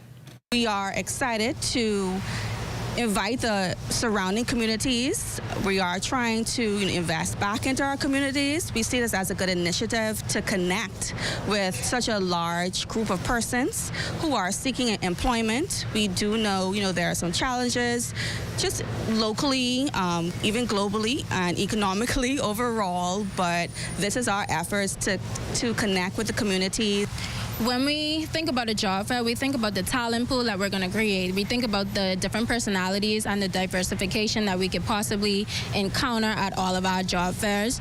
Here at Bamboo Shack and even the Gilgan brand, a lot of people don't realize that we have a lot of opportunities within the company. So it's not just here at Bamboo Shack. We're looking for a lot of talent, whether you're in accounts, whether you're into marketing, anything of that nature. We're definitely looking for innovative individuals to take the company to the next level. One of the standout features of Bamboo Shack's employment strategy is in its internship program, currently being piloted with local high school graduates and college students. The program gives students hands-on experience and a crash course in entrepreneurship and professional development. For the summer months, we are actually launching our summer internship. So we're inviting a group of 35 students across New Providence. We actually have a few as well from the other partnering islands as well coming down. So it's really an exciting initiative that we're doing. They're going to get hands-on training in the restaurant industry, some customer service, also some budgeting tips, how to handle your payroll, how to utilize your paychecks efficiently. For 5 long years, clinical professor and chief neurosurgeon Dr. Magnus Ekidede has been penning a book called Making Miracles, a story detailing some of the life-altering surgeries he's performed in hospitals here in the Bahamas over the past 30 years. And yesterday, that book was officially signed and released to not only the public, but among medical students of the University of the Bahamas. Born in Nigeria, Dr. Magnus is one of 10 highly qualified neurosurgeons who's committed to saving the lives of thousands of patients battling serious brain injuries. Now, during the book launch, Dr. Magnus reflected on some of the miracles he's encountered. The first one, 2012, Miracle Joseph. The one was fused to the spine, the conjoined twins fused to the spine that we separated, and it was like a national stuff. And then 2020, you have Jay Russell, the one fused on the spine that we separated during COVID. That's also took on massive. And plus trauma. The boy shot. They thought he was dead in the bus stop, brought to the hospital. Has major traumatic brain injury we did. Survived. And on, the police officer that was shot, it was a superintendent or something like that, that survived. 73-year-old Ivan Ingram was another patient of Dr. Ekidede. Ingram lost sight in his left eye after his brain tumor was successfully removed. Mother of 5-year-old conjoined twin Jet Russell, Cecilia Sitt Russell, thanked Dr. Magnus and his medical team for all of their efforts to save young Jet's life. Tells you a lot about miracles that happen that we thought cannot be done in the Bahamas. We've heard stories where, hey, if you need major surgery, take it abroad. But the ones he did here, those are miracles that were performed in the Bahamas. And without him, I think a lot of lives would be lost. And Jed is one of the living proof. And still to come, it's Taboo Tuesday. Today we talk about the subject every woman wants to avoid, menopause. So keep it locked.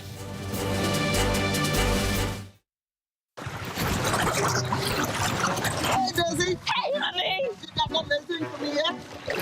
Can I tell you why I get no money? At least not yet. I get my money. Managers. Oh, I done upload it. Hello, Miss Daisy. Your check is ready. Thanks. I come for that little thing. You got it? Money managers, responsible lenders for responsible people. Bulk up your business and communication with parents, students, and staff in seconds with a live business bulk SMS messaging. This is the perfect tool to keep you connected and easily send important updates, event reminders, and emergency alerts. Keep your campus informed and connected with bulk SMS messaging from a live business. The right choice for fast, reliable communication. For more information, contact the experts. The new stuffed crust cheddar flavor has a taste you'll enjoy. Outside and inside. With a delicious stuffed crust covered in irresistible cheddar flavor. Come and try the new stuffed crust cheddar flavor only at Little Caesars. Pizza, pizza.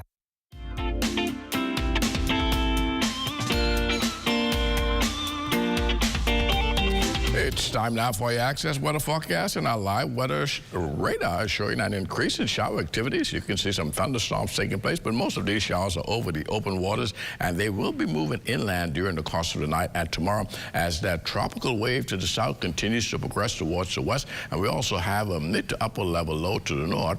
That too will enhance the shower activity across the islands over the next several days. And then the Hurricane Center, they're monitoring, well, we have the first tropical named storm for the season, Andrea. That's 1,110 miles to the west of the Azores. Is moving very rapidly towards the northeast at about 20 miles per hour. Maximum sustained winds at 40, but we anticipate that that will become a remnant low later on tonight. So a short-lived Andrea is anticipated. And your boating forecast tonight, well, it's brought to you by Live Business, where we bulk up your business. And for all areas tonight, winds are going to be easterly at 12 to 18 knots. The wave height 3 to 6 feet. So that means caution flags are in place throughout the 700 islands tonight. High tide that will take place at 7:53 tonight. And in the northwestern islands tomorrow, which is Wednesday, we're looking at an easterly flow. The winds will decrease 10 to 15 knots. The wave height subsiding 2 to 4 feet. High tide at 8:11 in the morning with a low tide at 2:16 in the afternoon. And for the central and southeastern islands on Wednesday, southeast winds 10 to 15 knots. Wave heights also at 2 to 4 feet over the ocean. And then on Thursday, we will have light and variable winds in the northwestern parts of our country. Very flat sea conditions, so beautiful boating conditions. High tide 9:05 in the morning, low tide 3:09 in the afternoon. And for the central and southeastern islands, the winds will remain southeast at 10 to 15 knots. The wave heights 2 to 4 feet. That's going to do it for your boating forecast. It's time now for your international temperatures, and they are brought to you by Royal Star Assurance.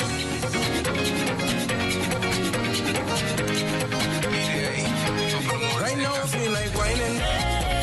Shake that bump up on me cause we grinding. She's our beast and my bigger beast and we raking.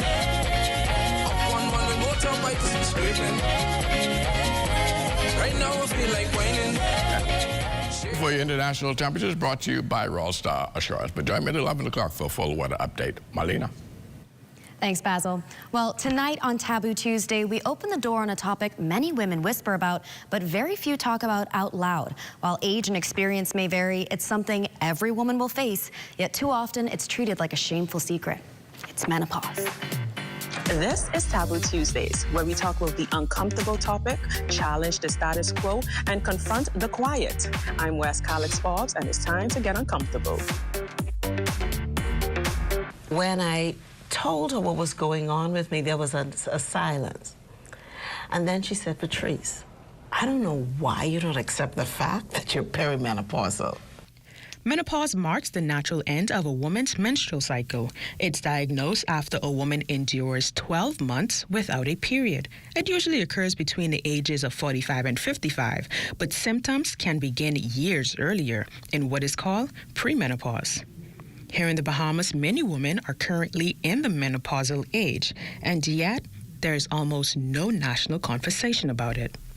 And because the history of menopause has been women were pushed aside, you were no longer valuable, women were put in mental asylums because they had seen it as a hysteria-inducing event in a woman's life, etc. All of these were and are, which shaped menopause throughout the ages. And so women didn't want to talk about menopause.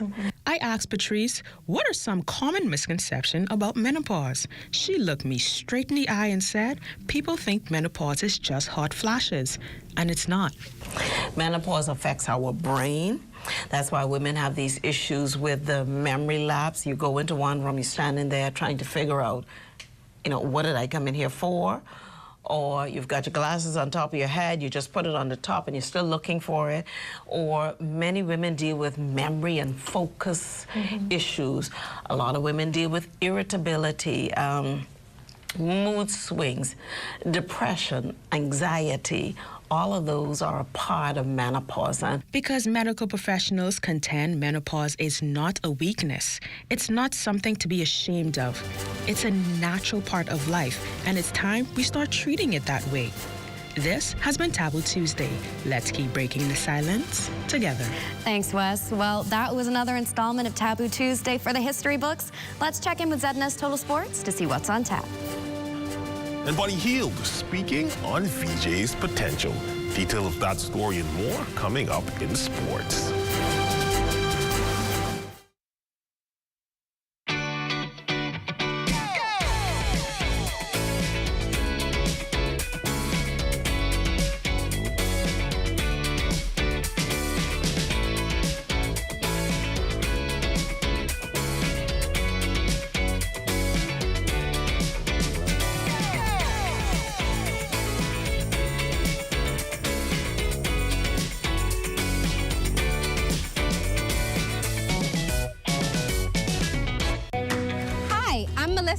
And I'm a survey enumerator with the Bahamas National Statistical Institute, or BNSI. For the next few months, we will be conducting the Household Expenditure Survey on various islands. You might be wondering, why is this survey important?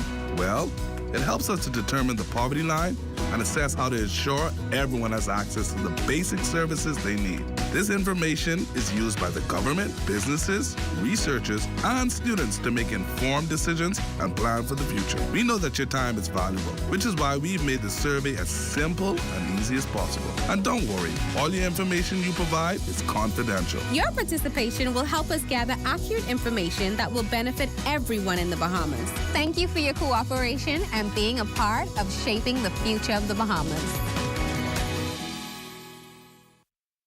Hey, ladies, where's the day? Oh, okay, thanks. Bets.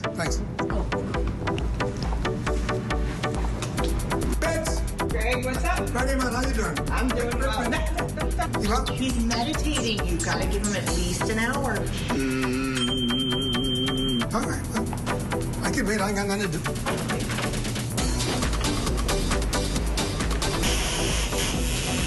Been I say now on to independence.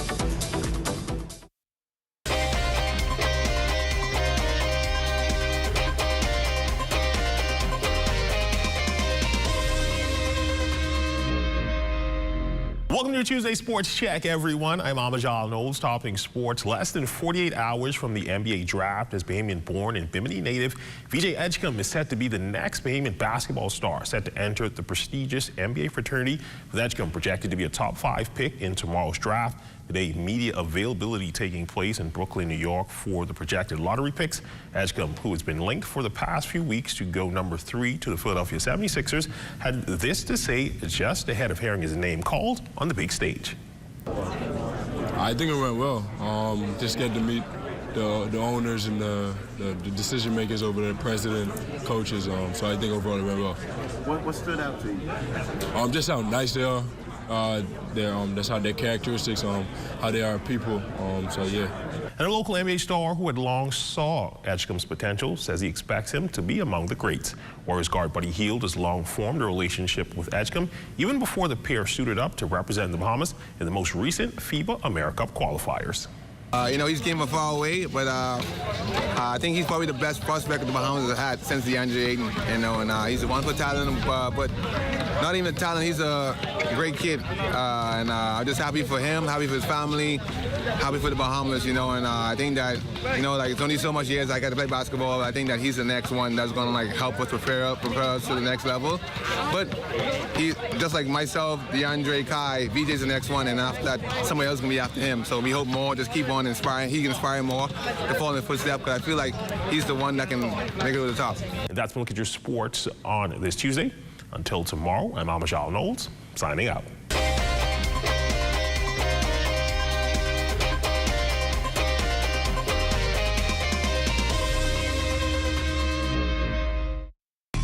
Come and visit us at Shop Smart, 'cause everything is here. Yes, we have it all for you. Toys, clothing, office supplies, appliances, custom cut blinds, bedding, drapes, and rugs. Come and visit us on Mackey Street, 2 blocks down from Wolf Road. Call us at 698-1052. Shop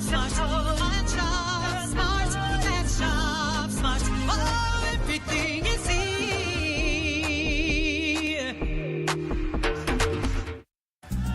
This year, King Door National Parkinson Foundation is taking you back to the old school. With entertainment by TMF, the band formerly known as Maze.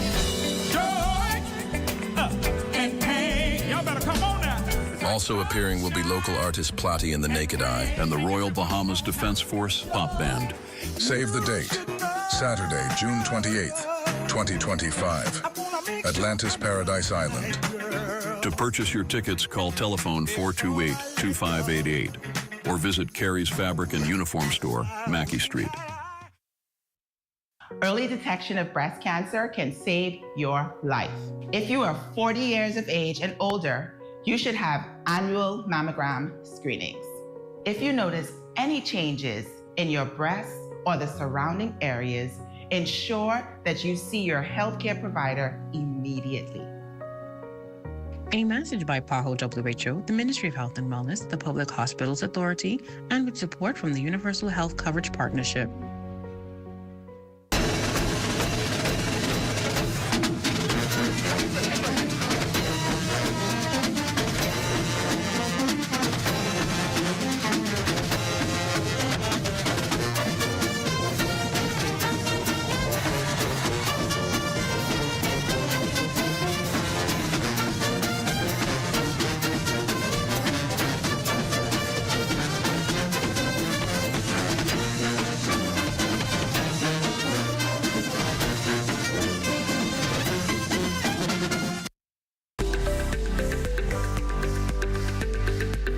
The Ministry of Social Services, Information and Broadcasting is partnering with the Bahamas Christian Council to help build stronger Bahamian families. I believe that our ultimate experience in living begins with God and family. Our purpose is to facilitate, guide, inspire, and equip you to have a better life. And a strong family foundation begins with each of us trying to become better individuals.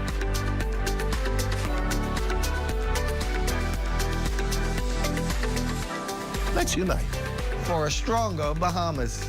This message is brought to you by the Ministry of Social Services, Information and Broadcasting, the heartbeat of the nation, leading Bahamians from dependency to self-sufficiency to economic empowerment. It's definitely summertime. Check out this aerial shot from our drone pilot, Big Neb. This was shot at the world-famous Atlantis Hotel, and it's the Kiddies Water Park. And it sure looks like a whole lot of fun. But it's time for us to see what the Life of Key Foundation has in store for its Family Island Student Enrichment Experience. Let's go.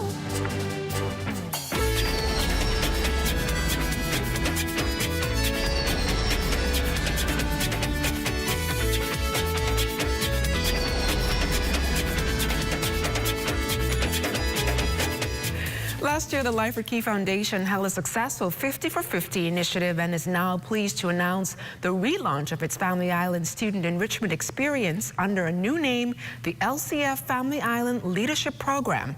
This initiative, which provides Family Island students with access to college readiness and leadership development, will take place during the week of July 21st right here in the capital.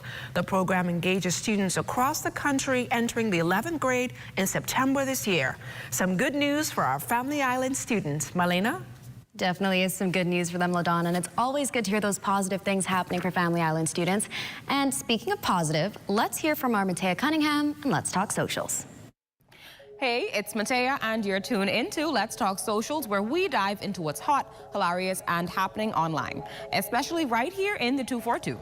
Now, we know about cover songs, we know about remixes, but have you ever heard about a remix regarding Pig Feet Souse?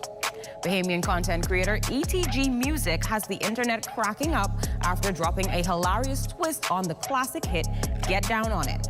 But instead of the usual lyrics that make you want to dance, this remix is a full-on rant about one of the most debated Bahamian breakfast staples, Pig Feet Souse. You better tell them what I'm gonna do if you give me pig feet sauce. I'ma sock you in your mouth. I'ma sock you in your mouth. Yeah. What I'm gonna do if you give me pig feet sauce?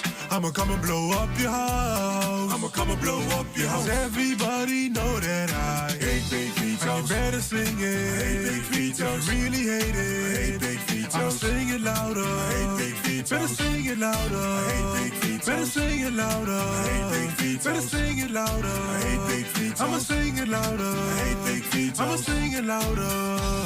I'ma sing it louder. I'ma sing it louder. From the first note, you already know it's gonna be funny, but it's when he starts belting out his dramatic dislike for pig feet that you realize this man is serious. And honestly, a lot of people agree. So, are you getting down on Pig Feet Souse or skipping the spoon entirely? Either way, ETG Music gave us a remix we didn't know we needed. That's it for this episode of Let's Talk Socials. I'm still Matea, and I'll catch you next time, where Bahamian content reigns and the scroll never sleeps. What do you think? I had pig feet sauce once. It wasn't as bad, but it had nice flavoring and everything. Okay, so you're not on the same page. No, yeah, I've never had it. I don't know that I would react that strongly, but no, I'm scared. It's pretty good, Malin. It is? Yeah. Gotta find the right person. Yeah. But that does it for Access Now this evening. Yes, but stay tuned for the rundown with Clint Watson. Tonight, his guests are the Minister of Works, Family Island Affairs, the Honorable Clay Sweeting, and Minister of State Leon Lundy. The discussion, the Water and Sewage Water Improvement Project. Definitely a needed project. Good night, everybody. Good night.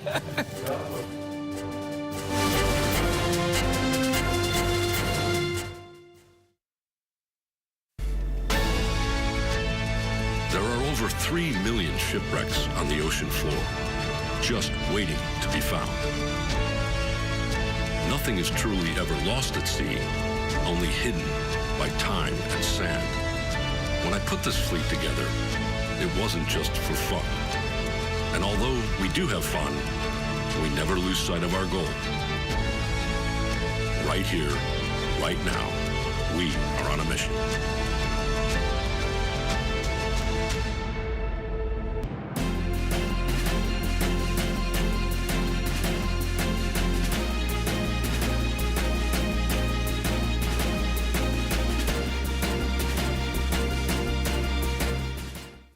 By giving unconditionally not expecting anything in return, I thought it was a wonderful way of showing this love, and I believe that it is love that truly draws people, and so I thought we could cover a lot more people by feeding. Volunteers, you know, they have truly been sold. My passion is to help, and I thank God for what I can do through the help of Bahamas Feeding Network.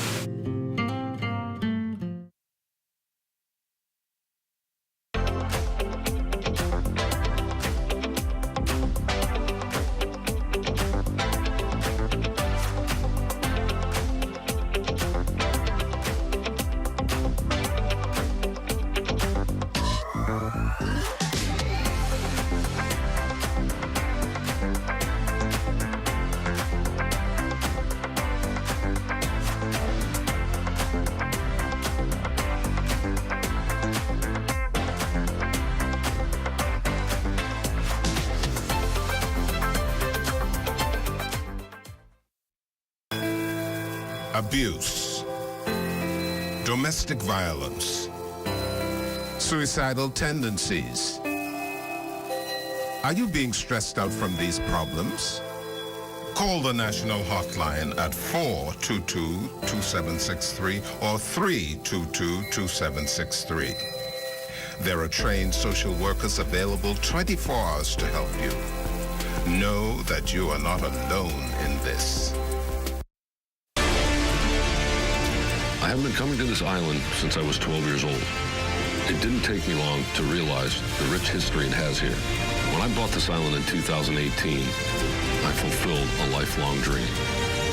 The goal is not only to preserve the memories I made over those years, but to make new ones, and to give others the opportunity to do the same.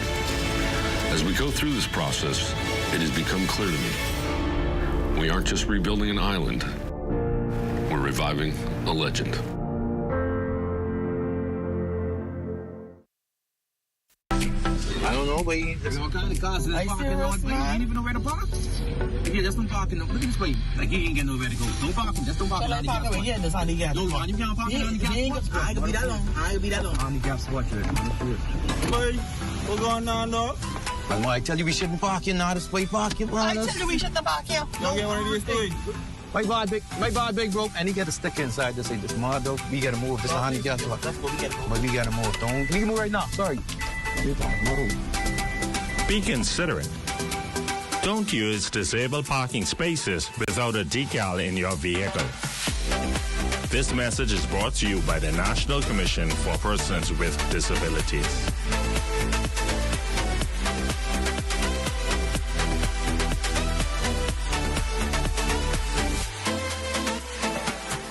The Rundown is brought to you by Commonwealth Brewery Limited.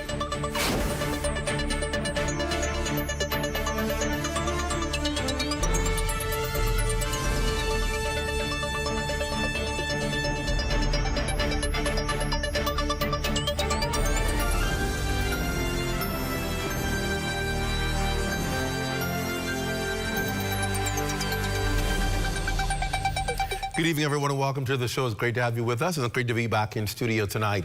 Well, it's something we're keeping an eye on. That's gas prices seem to have gone down amidst the disturbance in the Middle East, but some predict they could rise eventually if the supply chain is disrupted. Now, while it's unclear when the price hike would take place, the Bahamas Petroleum Retailers Association is advising Bahamian consumers to closely monitor the situation. According to Bahamas Petroleum Retailers Vice President Vasco Bastian, while the airstrikes between Iran and Israel continues to rage in the Middle East, a barrel of crude oil was traded for about $74 on Monday. It's a spike, he says, we must pay close attention to, as it could possibly have a trickle-down effect on the bottom lines of wholesalers, retailers, and consumers at the pumps pretty soon. No one can say exactly what the percentage is right now. The spectators, or not the spectators, the spotters on the global market will determine that to a certain degree, because all is the anxiety, the fact that there's war going on, the fact that there's, like I said earlier, there's disruption in the supply chain, and so the spotters will be trying to figure it out, the value they can get for a barrel of oil. Now, Bastian advises Bahamians not to be alarmed as he predicts there will not be any disruption in fuel supply from the United States, at least for now. Add to that, the Economic Affairs Minister, Senator the Honorable Michael Alcides, indicating that national efforts are underway to enhance the country's renewable energy infrastructure and surpass global standards for renewable energy by 2030. All right, well, let's move on to another story now. You may be glad to know that the Bahamas Power and Light Company is offering some relief this summer.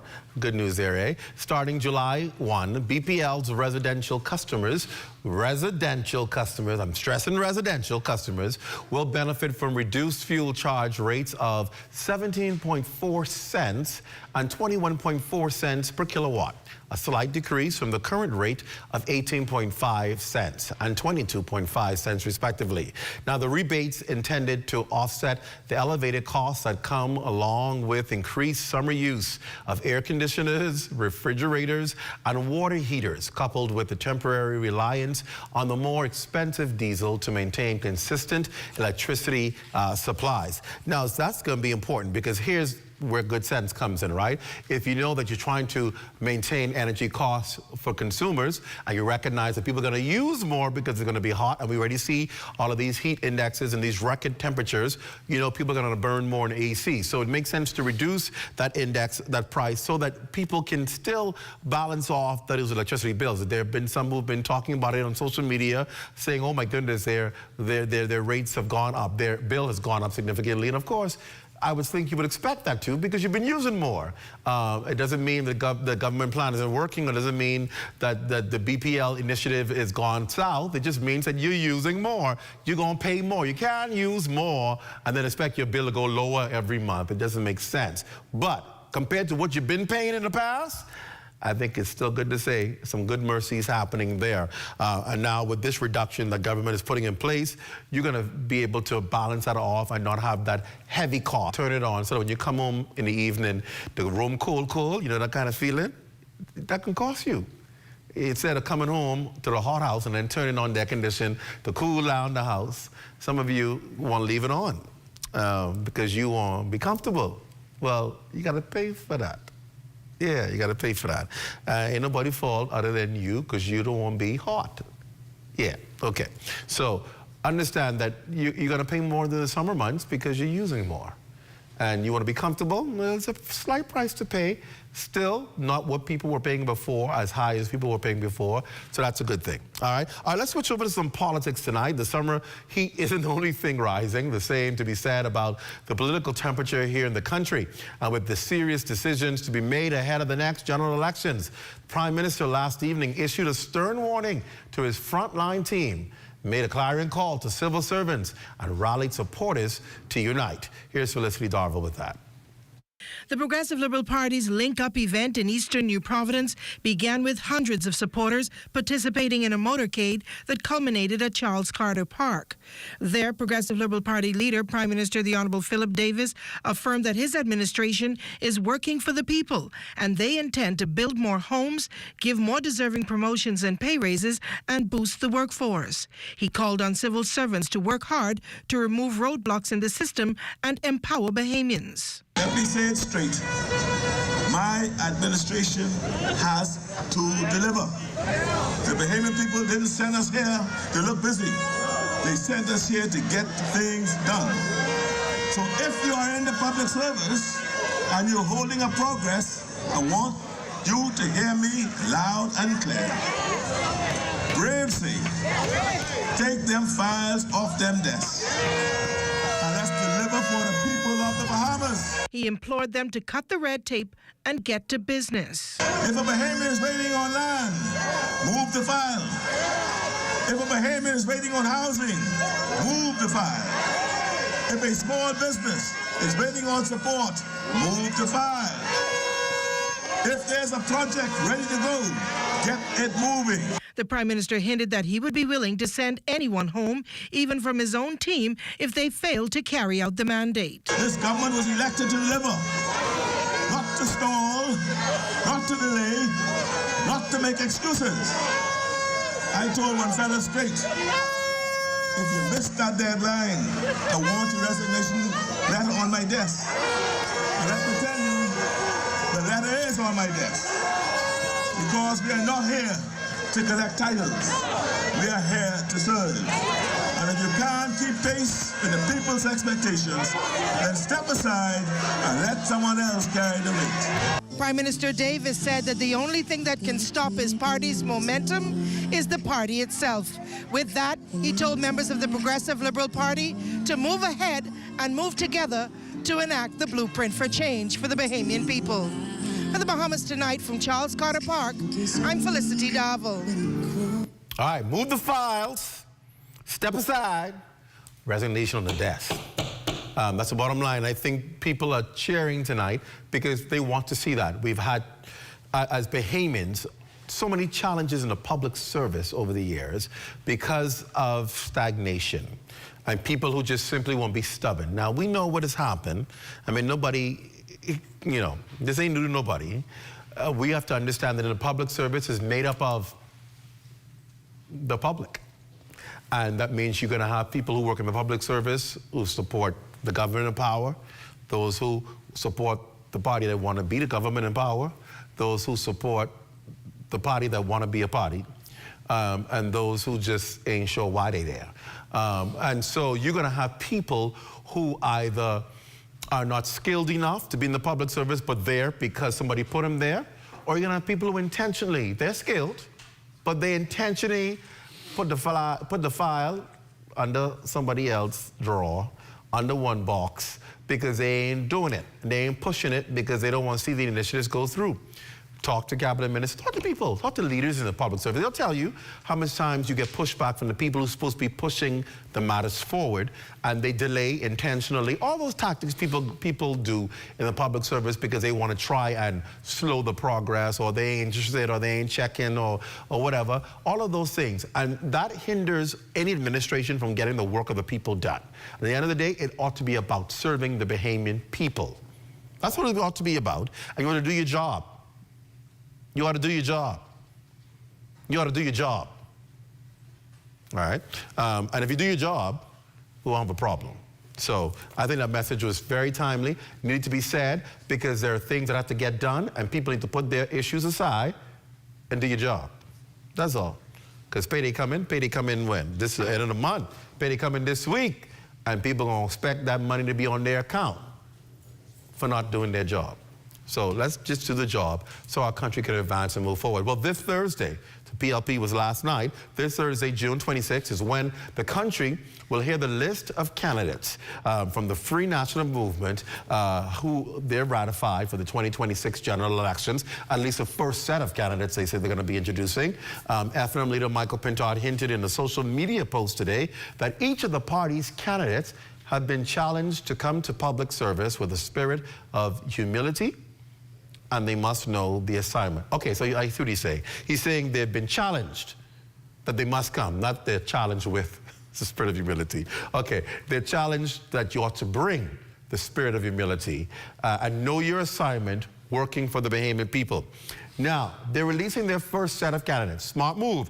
Why is that smart, you say, Clint? Why is it smart not to release a whole gamut? Because you need to see the public reaction with your first set of candidates.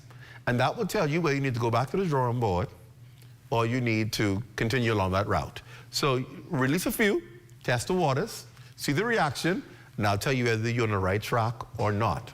I'll tell you one thing, release your strongest voices because that will determine whether you pick up momentum and people say, oh, yes, I'm considering the FNM.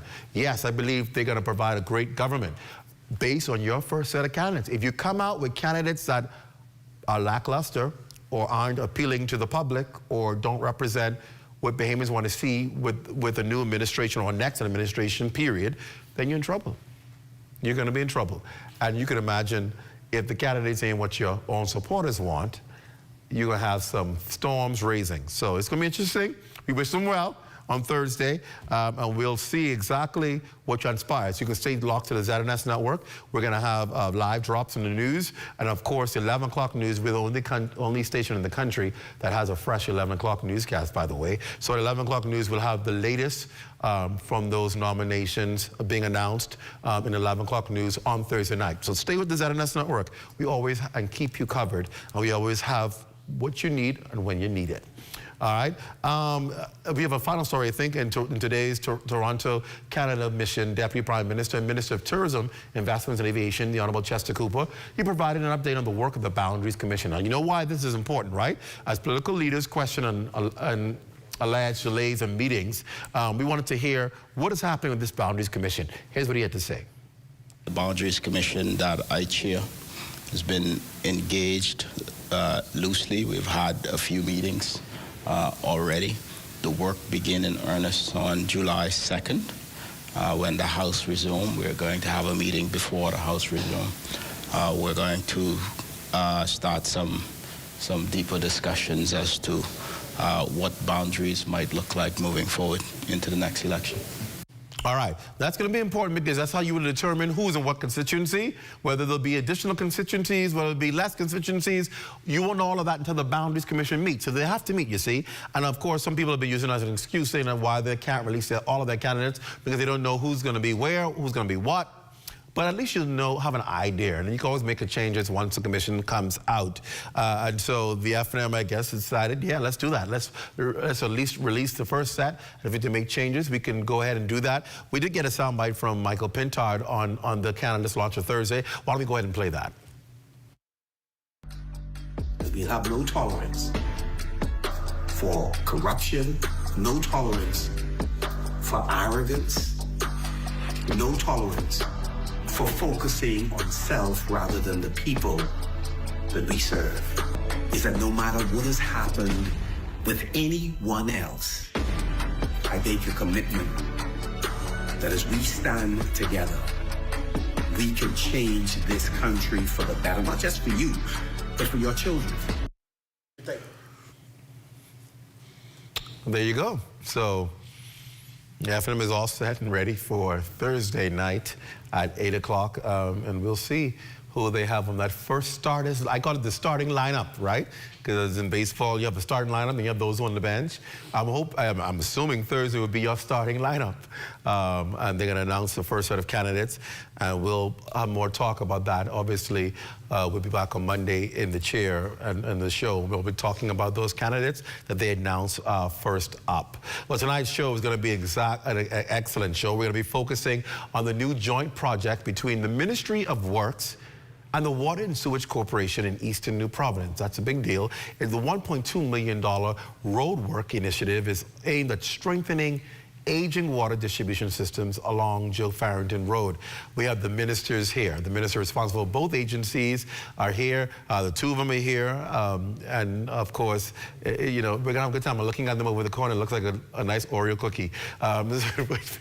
We're gonna talk to these ministers and get an understanding of what's going on. Right after the break, you're watching Beyond. What am I watching? How's it Beyond that night? You're watching The Rundown here on the ZNS Network. Stay close.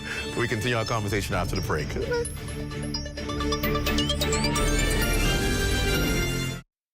We're here at the Nassau Village Community Center project, where over the past 17 months, we've hired over 20 Bahamian subcontractors to bring this beautiful project to fruition.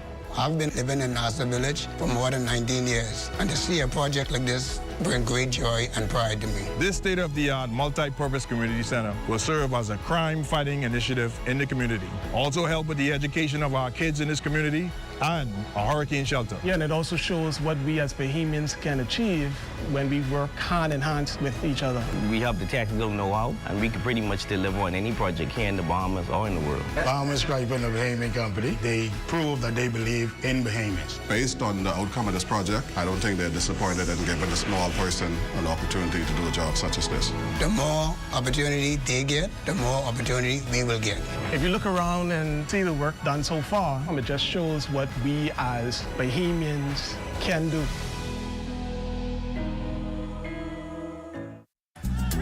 This year, King Door National Parkinson Foundation is taking you back to the old school. With entertainment by TMF, the band formerly known as Maze. Y'all better come on now. Also appearing will be local artist Platty and the Naked Eye and the Royal Bahamas Defense Force Pop Band. Save the date, Saturday, June 28th, 2025, Atlantis Paradise Island. To purchase your tickets, call telephone 428-2588 or visit Carey's Fabric and Uniform Store, Mackey Street.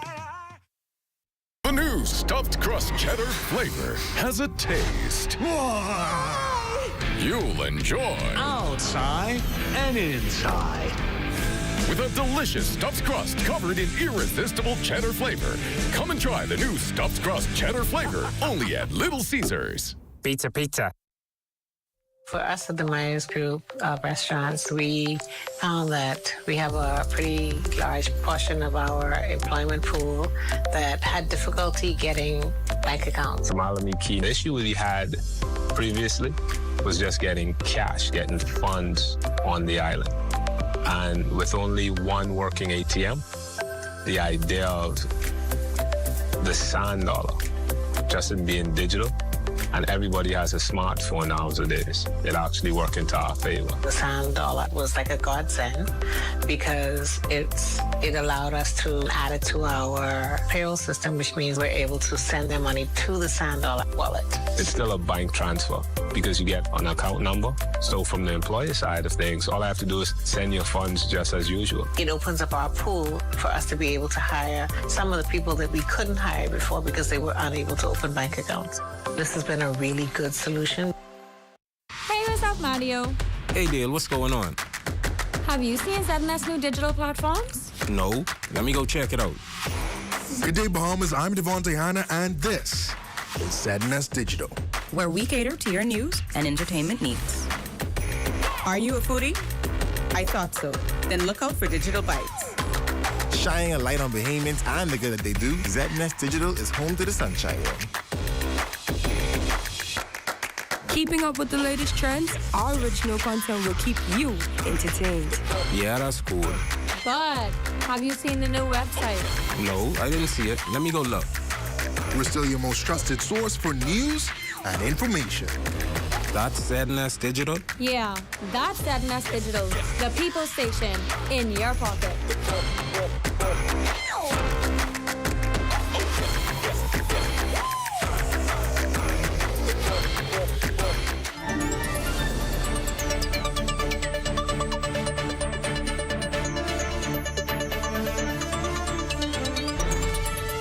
Welcome back to the show, and of course, a special good night to all of you. I see those of you in the Lions Den. It's always good to have you. Bertha Smith, always there, keeping it alive. Bertha, good to have you. And those of you watching on YouTube or whatever platform you get your show on, thank you for joining us in the Turks and Caicos Islands, around the region, and those of you internationally around the world watching tonight, and those of you here at home. Always a pleasure to have you joining us on the Rundown. Well, as all systems go for the start of the water improvement project set for the Joe Farrington Road area, tomorrow at 9 p.m. it begins. It's an area water and sewage officials acknowledge is the most challenging area in all of New Providence, and this is why the water improvement project for this area will span several communities, benefiting residents and businesses. The multi-million-dollar project will comb the entire length of Joe Farrington Road. That's from Bay Lily to Fox Hill Roads. Bay Lily, of course, is in the Seabreeze area, straight to Fox Hill Roads. Shedding more light on this project, of course, is the Minister of Works, the Honorable Clay Sweeting, and the Minister of State responsible for the Water and Sewage Corporation, the Honorable Leon Lundy. Gentlemen, welcome to the show. It's good to have both of you here tonight. Yep, thank you. All right, so let's jump right in. Well, what specifically does the Ministry of Works have to accomplish in order to complete this venture? Right, so this is a partnership between the Ministry of Works and the Water and Sewage Corporation, where we tendered the project, the water works were scoped, and we've had a lot of concerns in regards to paving Joe Farrington and how bad the state of the roads are there. But we didn't want to pave and have to dig up. Because that's what's been going on for too long in this country. It makes no sense. A freshly paved road, and all of a sudden you have the utilities come behind and dig it up. Yeah, so we ain't gonna do that this time. Good, smart.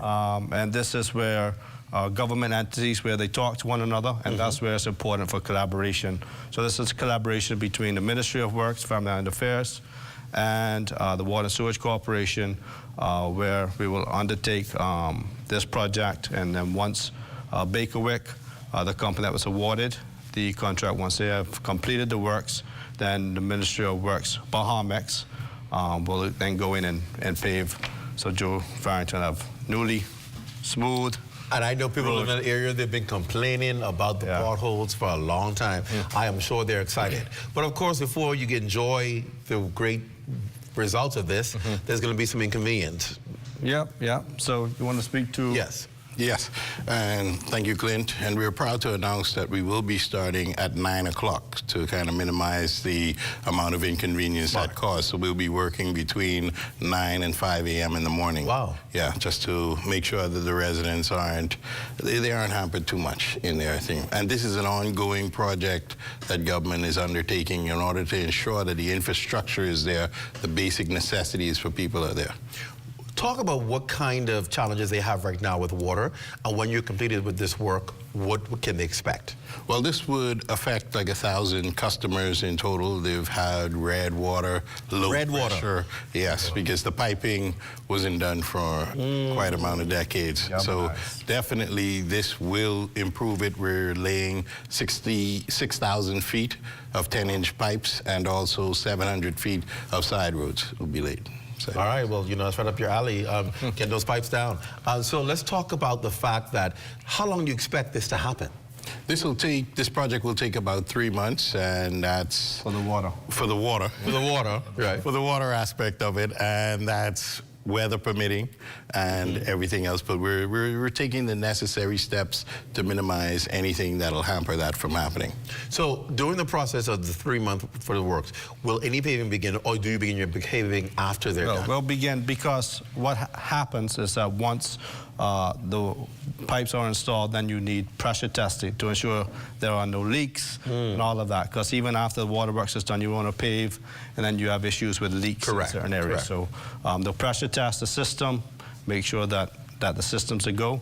Once we get the okay from water and sewage, then we'll go ahead and start paving immediately after that is completed. So those first 3 months will be dealing with the water. Yes, and it'll be in a 3-phased approach. We're going to take it from Bay Lily Drive up to almost up to the midsection of Joe Farrington, and we're starting from west, moving east to make sure that we have traffic diversions and everything that'll help out. Yeah, the customers. So paving shouldn't begin until 3 months from now. Yeah, but paving wouldn't take, paving shouldn't take that long. But once after the 3 months, the pressure testing is completing, then we'll start to pave. The good thing is you're doing it during the summer months, so you don't have to deal with that morning traffic for school. Yeah. But of course, when September first comes, that's when it becomes tricky and challenging. Yeah. So I mean, I think you have a few challenges that you have to work out. So even if you don't have the months with school, then you also have the months where you have a rainfall. So you have to plan for that as well, because if you start to pave and then you have rain, then it only creates a large issue. So you have to work between all of those different type of issues that can be challenging. You've been asking people to be patient. Yeah, I mean, but I think that it would be as painless as I think the Ministry of Works and Water and Sewage and Bakerwick has assess the whole situation to minimize as much disruptions as possible. So it'll be as painless as possible. It'll be a little bit of challenges, some with dust and some diversions, but for the most part, it'll be painless. Are you using the public-private partnership for this particular involvement, or is this is solely a project for the Ministry of Works and Water and Sewage? So this will be solely a government-funded initiative, and it's about $1.2 million for the water, and it'll be solely government-funded. And what is it costing to do the paving? Right. So average cost of paving in New Providence is around, if we mill the road, around $500,000 to $600,000. You say mill the road, because for us, us indoor folk, we don't know what that means. So milling is when we reuse the material. So we scrape off the top of the road, and then we can reuse. When you have to reconstruct, when you have to build the road from the bottom up, then it runs you around $750,000, $800,000 a mile in New Providence.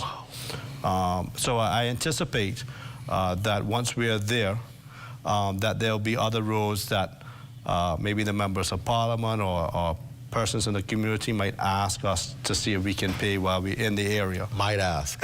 in an election year, might ask. So you better prepare to pay some people road and driveway. Yeah, but I will add though that the Ministry of Works, Baja Mix has paved much more than they've paved in the past. I mean, we're up to over 60 miles of roads in the past year and a half. In New Providence alone. So they've been paving, they've done an excellent job. Is it because we are behind with a lot of this work was done and we haven't maintained it? No. Or is it because of climate change and really the weather systems and roads just deteriorating faster? I think you got a couple different challenges in moving pieces. You got climate change where you have areas such as downtown and Pinewood and Coral Harbor where you have areas that flood, and if water if the road's underwater for a while, then they deteriorate quicker. But then you've had where where you have a standard that you pave 20-some miles of road a year, you choose that road, and that's pretty much it. But we're up the ante, and we're paving above what was mandated prior to that. Is drainage systems something that you also take in consideration when constructing these roads? Of course, yeah, and we've also got IDB approved funding to do managed drainage overall downtown, Pinewood, Coral Harbor, and other areas as well. But all of that is included, so you'll see drainage when you do the civil works of what's needed when you build roads. Drainage is incorporated in that. All right. When we look at what's happening with the water and sewage, is there a concern also in that area with pressure? I know you talked about the red water, but is there also an issue with pressure? Yes, that's one of the complaints that come out. I think we have in this area about 70% of the customers complain of either the red water or the pressure. And this will alleviate all of those items for us. It'll actually bring more pressure because, of course, we're going to the 10-inch piping, and that'll definitely help out in that area. All right. Let's go to a break. When we come up, we're going to talk about some other projects that are on the drawing board that you can look out for as the administration seeks to do better with improving infrastructure. Watching the rundown. We're back after this. Stay close.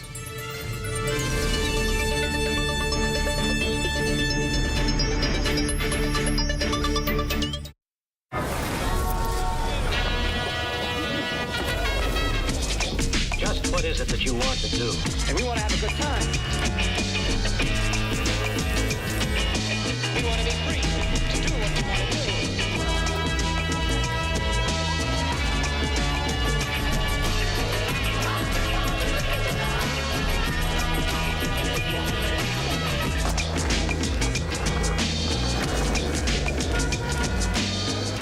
Hey, ladies, where's the Dave? Oh, okay, thanks.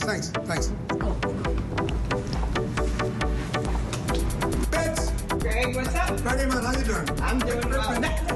You up? He's meditating. You gotta give him at least an hour. All right, well, I can wait. I ain't got nothing to do.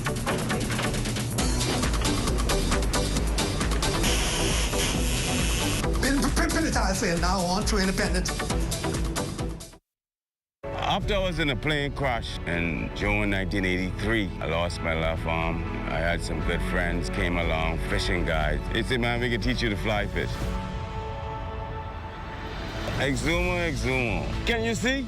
Look at it, man. One of the nicest places you want to be in the world. There were challenges learning to cast, learning to put a fly on a leader, learning to tie the different knots for me as a handicapped individual. As a matter of fact, I don't really feel handicapped because I could do everything, man. Anything anybody could do, I think I could do it too. Because with your mindset to do anything, no matter what you are, what you look like, what's happening to you, you can do it. Persons in our positions, it's hard to get fundings and very, very expensive. SBDC would be helpful in regards to help funding people with disabilities. So nothing is impossible if you're disabled, any kind of disability. Put faith in God and trust God. Believe you will overcome.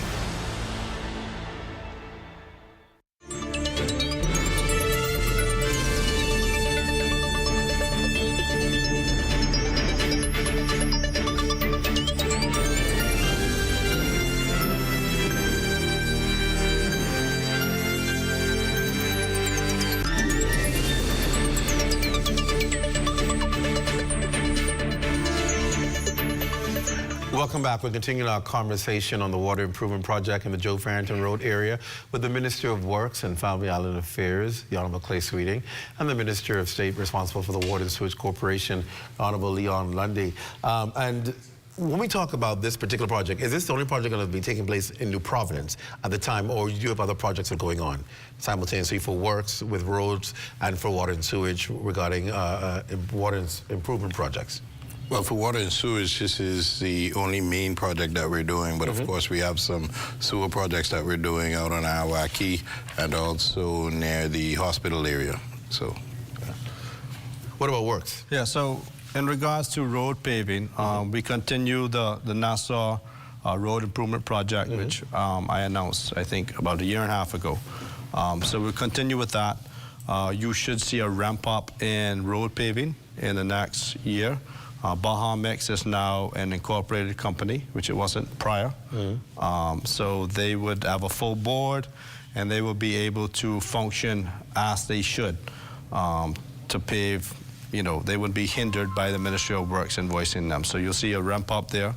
If you go to almost every island in the Bahamas right now, we're paving. If you look at Abaco, we're paving Abaco. We're paving in North and South Andros. We're paving in the Barry Islands. We're paving in Eleuthera. We're about to start Cat Island. We're paving Cat Island. We're about to start San Salvador. We're about to start Inagua. We have some areas in the Keys and Cherokee, Sweeting's Village, Manawaki, Grand Bahama. So we have an real aggressive road paving exercise over the next year. When you're completed with this, how long do you believe this should last? Is there a period you're hoping that these roads now will last, or is it going to be continuous? No, these roads, so in Ireland, so we just signed the road contract for Long Island. Correct.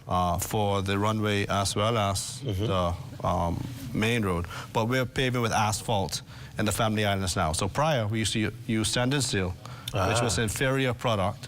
So now the Family Islands finally get the same product what New Providence gets. And it's good, because if you travel to Family Islands like I have, and you've seen the difference in the areas where they have already paved, it's an amazing experience. And you don't recognize how much you value it until you're there and you realize this is a complete different experience that I used to have. I think prior to that, maybe only Cooperstown, maybe only at asphalt prior to now. You're right.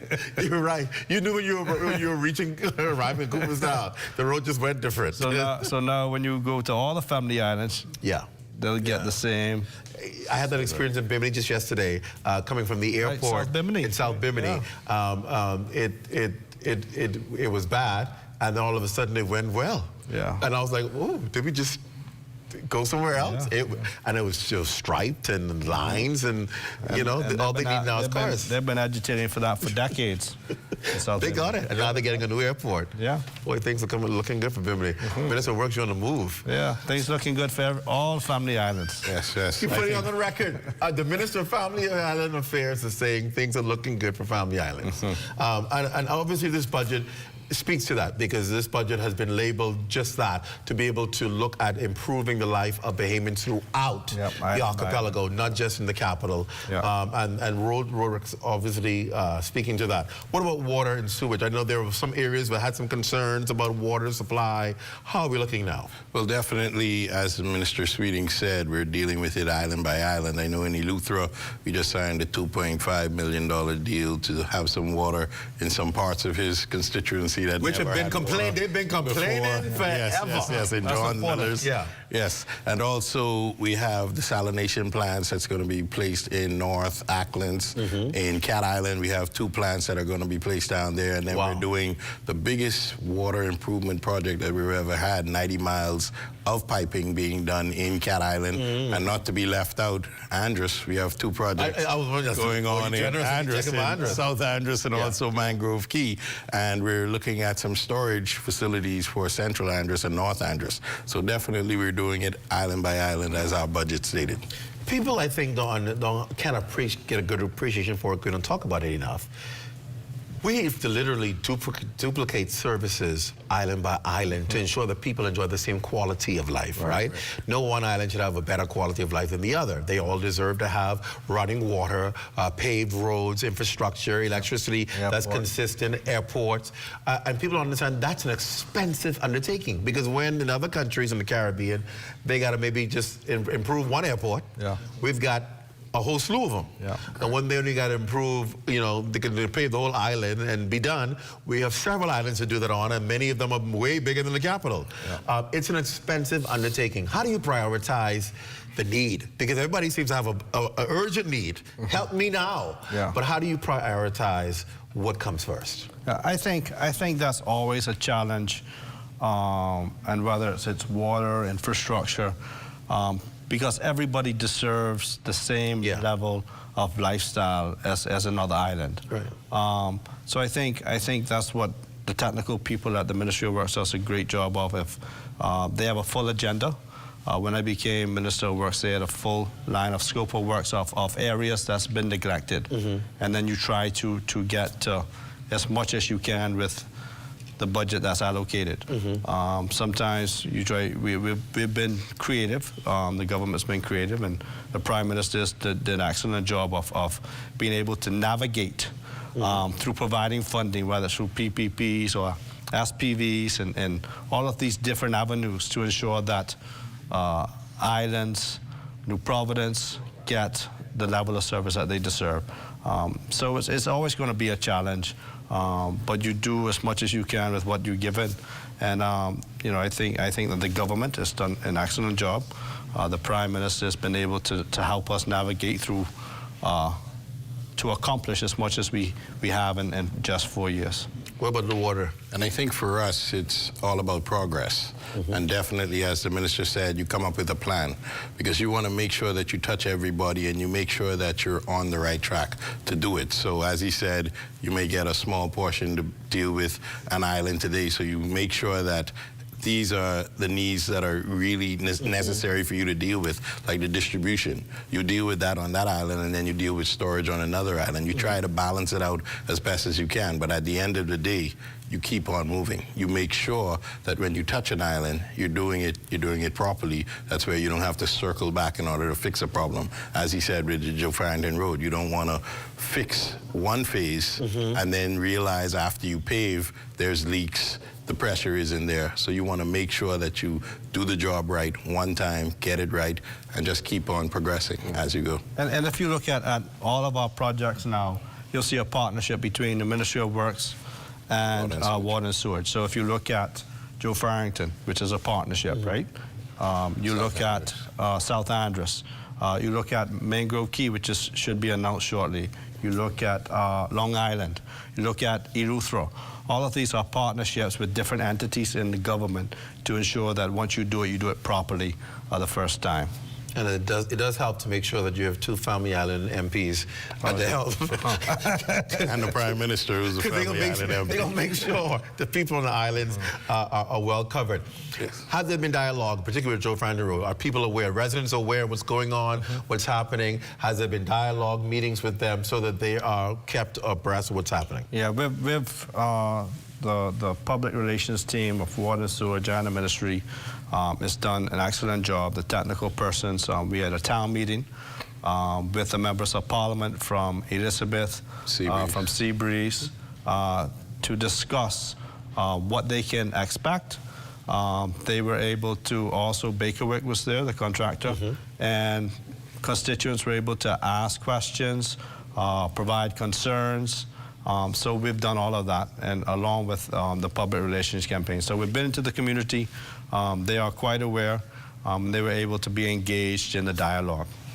Has this partnership proven to work successfully already? And what I mean by that is the going in together and making sure we don't have to redouble the effort. Have you had to go back and redouble the effort, or does it seem to be the formula that's working? No, I think it's a good formula, and especially on the island of Exuma, where we're almost done with the paving and also the pipe work. We've seen where when we take it in stages and water comes before and we complete ours and then hands it over to the Ministry of Works, it's a great synergy between the two. Yeah. And it works seamlessly, eh? Yeah. Yeah. You look at me like, no, don't you ask me for anything else. No. Listen, you know, I don't mind. You can ask me whatever you want. What do you want to ask me about? I was going to ask. I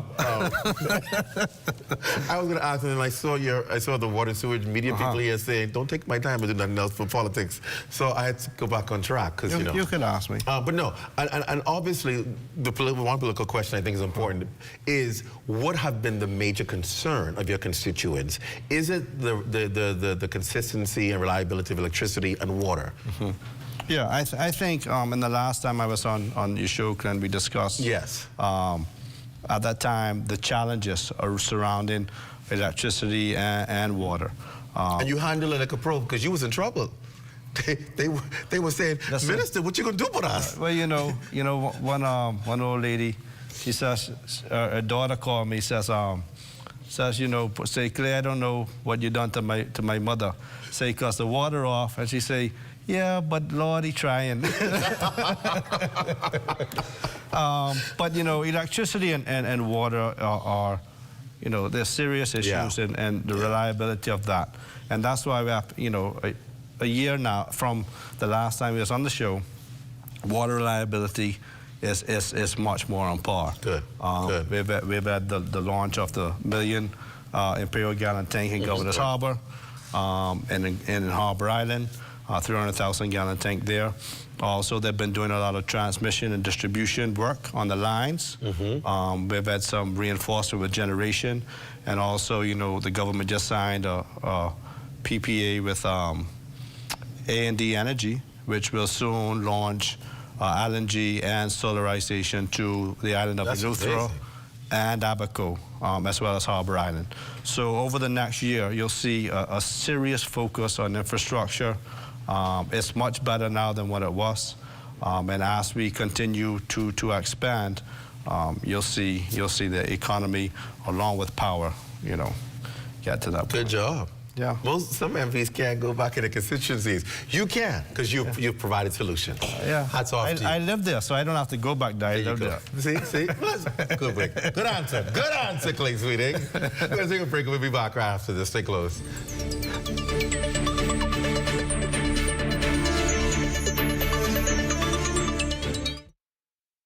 Termites and need to get rid of them fast, trust Rent-A-Kill Initial. With over 60 years experience in the Bahamas, the global brand, training, and expertise can't be beat. Only Rent-A-Kill Initial gives you a 3-year warranty and payment plan options on termite fumigation. No one can match the range of treatments we offer, such as fumigation, pre-construction treatments, termite monitoring, and more. No matter where you are in the Bahamas, we will come to you. When it comes to complete termite eradication, there's only one name, Rent-A-Kill Initial. As we continue to develop the orange economy of the Bahamas and empower our artists and artisans, we as a government intend to show tangible support. We are therefore requesting our Bahamian artists and artisans to submit images of their handmade, authentically made Bahamian products and prices as we move to produce a live digital booklet with Bahamian-made works. With the creation of a live booklet, artisans can always submit new works to be included. It is our intent to use this book as a catalog for the purchase of items by all senior government officials for gifts, display items, and the like. Ministers, permanent secretaries, members of parliament, and ambassadors will be supporting our orange economy by the purchase of items and in sharing this book to the wider global creative community. We are committed to grow and expand the orange economy of the Bahamas.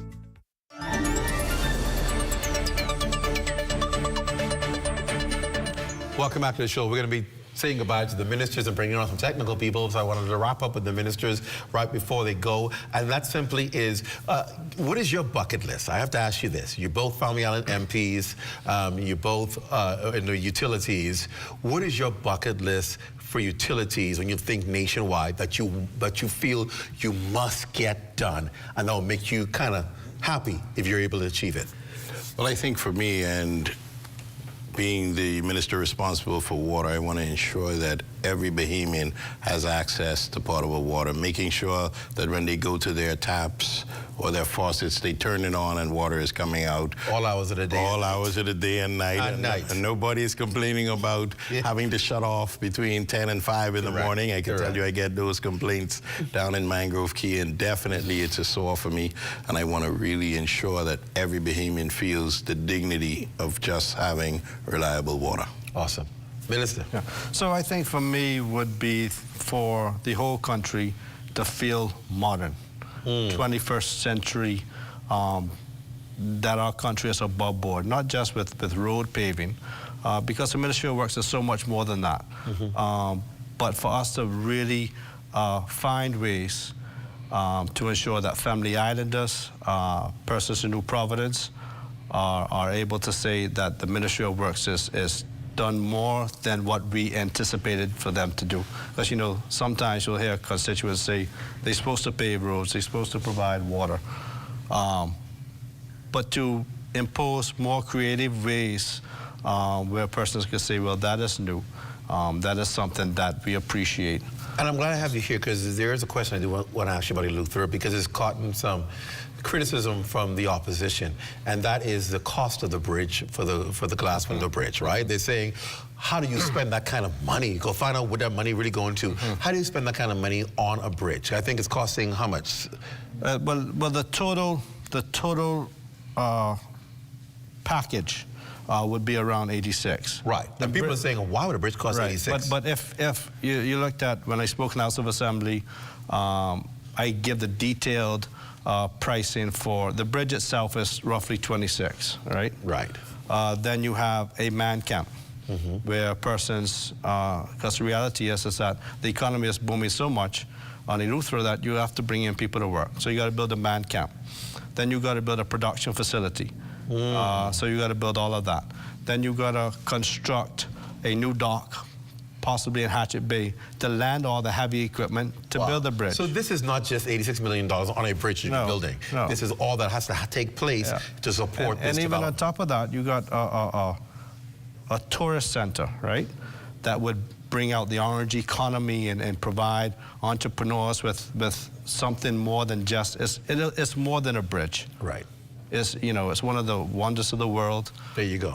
And you have to build it and develop it as such. Right. So, I mean, you know, roads, infrastructure is more than that. It's investing in people. So when you build a road or you build a bridge, how do you ensure that you invest, that people are able to take advantage of every dollar that you spend through government? You know, so for me, Eleuthera deserves it. You know, that's the bottom line. I mean, and I think that the cost, you know, Clay Sweeting didn't say this is what the bridge would cost. This was done by international persons who did the scoping, who did all the work. So we put it out for tender, we put it out for RFP, all of that's been done. The reality is this is more than a bridge. And I promised the people, they knew I was coming to talk to you all tonight, I promised the people of Bimini I will raise the issue, because I had the Minister of Works and Water and Sewage. And I said to them, it is such a short distance between South Bimini and North Bimini.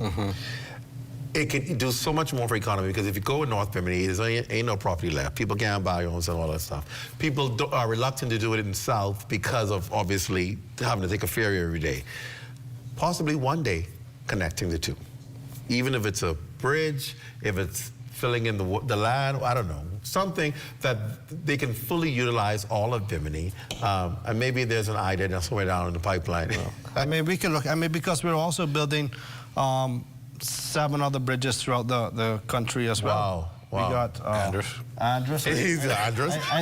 We have 3 in Andros. Yeah. Wow. 3 in Exuma, and then the one that connects Arabat Key to Algiers Maritime. Yeah.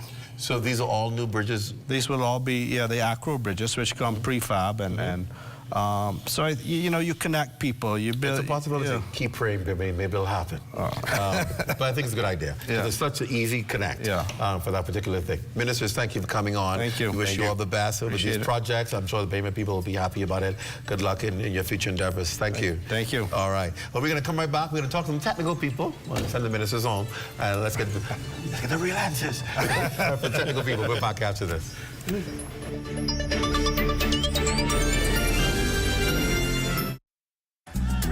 This year, King Door National Parkinson Foundation is taking you back to the old school. With entertainment by TMF, the band formerly known as Maze. Hey, y'all better come on now. Also appearing will be local artist Plotty and the Naked Eye and the Royal Bahamas Defense Force Pop Band. Save the date, Saturday, June 28th, 2025, Atlantis Paradise Island. To purchase your tickets, call telephone 428-2588 or visit Carey's Fabric and Uniform Store, Mackey Street. We seem to remember our athletes when they make us proud at the finish line. Throw a Junkanoo parade when they return home, toss them a few dollars, and then forget about them until the next Members of the prestigious Fourth Estate should never sell themselves to any politician. Instead, keep their hands and noses clean in order to publish or broadcast the unadulterated truth. Well, that's how I see it anyway.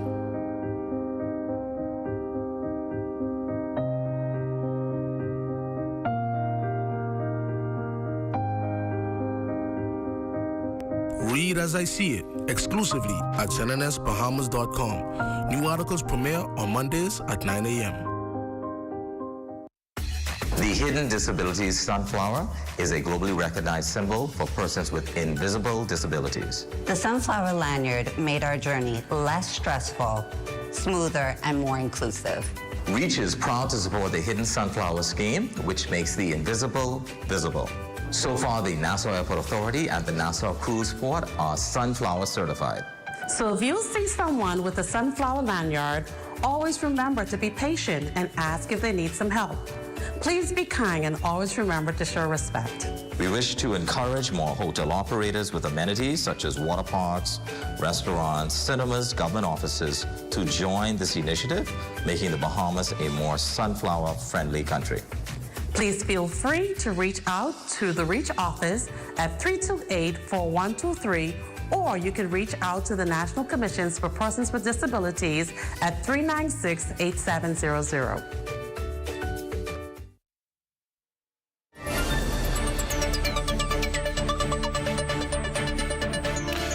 Welcome back. Finally tonight, the road improvement project on Joe Farrington Road involves the upgrading of piping in adjoining side corners, including some 100 feet of 8-inch PVC mains, some 100 feet of 6-inch PVC mains, 300 feet of 4-inch PVC mains, and 200 feet of PVC mains along the side streets.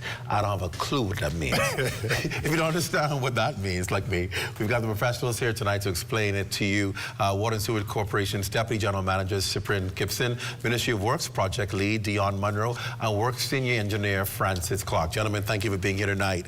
Okay, now, so we were, you know, the ministers are good. They did a very good job of breaking it down and so forth. But what did we leave out? All right, explain, because I just call off a whole bunch of pipes, I assume they are, but I don't know what that means. So explain to me what this is going to mean for the public and what you're going to actually be doing.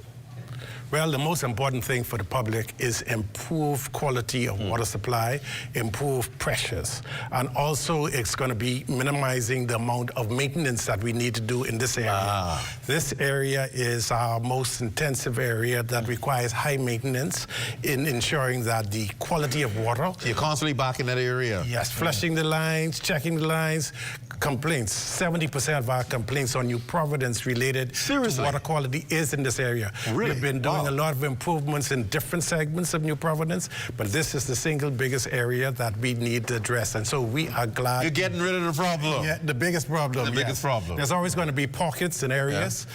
We have some 90 different segments of pipes in New Providence areas, and this is our most challenged area. So will people be losing water supply while you are fixing this upgrade? It will be held to a minimum. Okay. And so what we do, we lay the mains, we test them, and we make sure they meet international best practices. And once we are short of that, then we switch it over. And so we switch it over in a short segment of time, we notify the public, and that's when we switch it over. So and what I see, almost be seamless. And what I see here is most of the work is being done at nighttime. Yes. So mostly when people are settled in, they're settled down, and they're gone to bed, you're up working. Yes, 24/7. God bless you over time. Let's talk about with the work side of things. Obviously, in order to prepare for this to happen, people don't understand the technical side of things. There had to be a lot of testing and analyzing to figure out what works best. us? Okay, first of all, as part of our New Providence Road paving program, Joe Farrington Road is one of the most important arterials out in the east. There are 4 arterials that connects the east to the west. That's Bay Street, Prince Charles, and also Joe Farrington Road. Correct. Now, the condition of Joe Farrington Road is such in a bad state. We saw the need to start paving it. But before we can start paving it, we had to change some infrastructure. So we worked along with all of the utility companies, BPL, BTC, Cable Bahamas. They all did what they're supposed to do in terms of maintenance or installation of their underground utilities.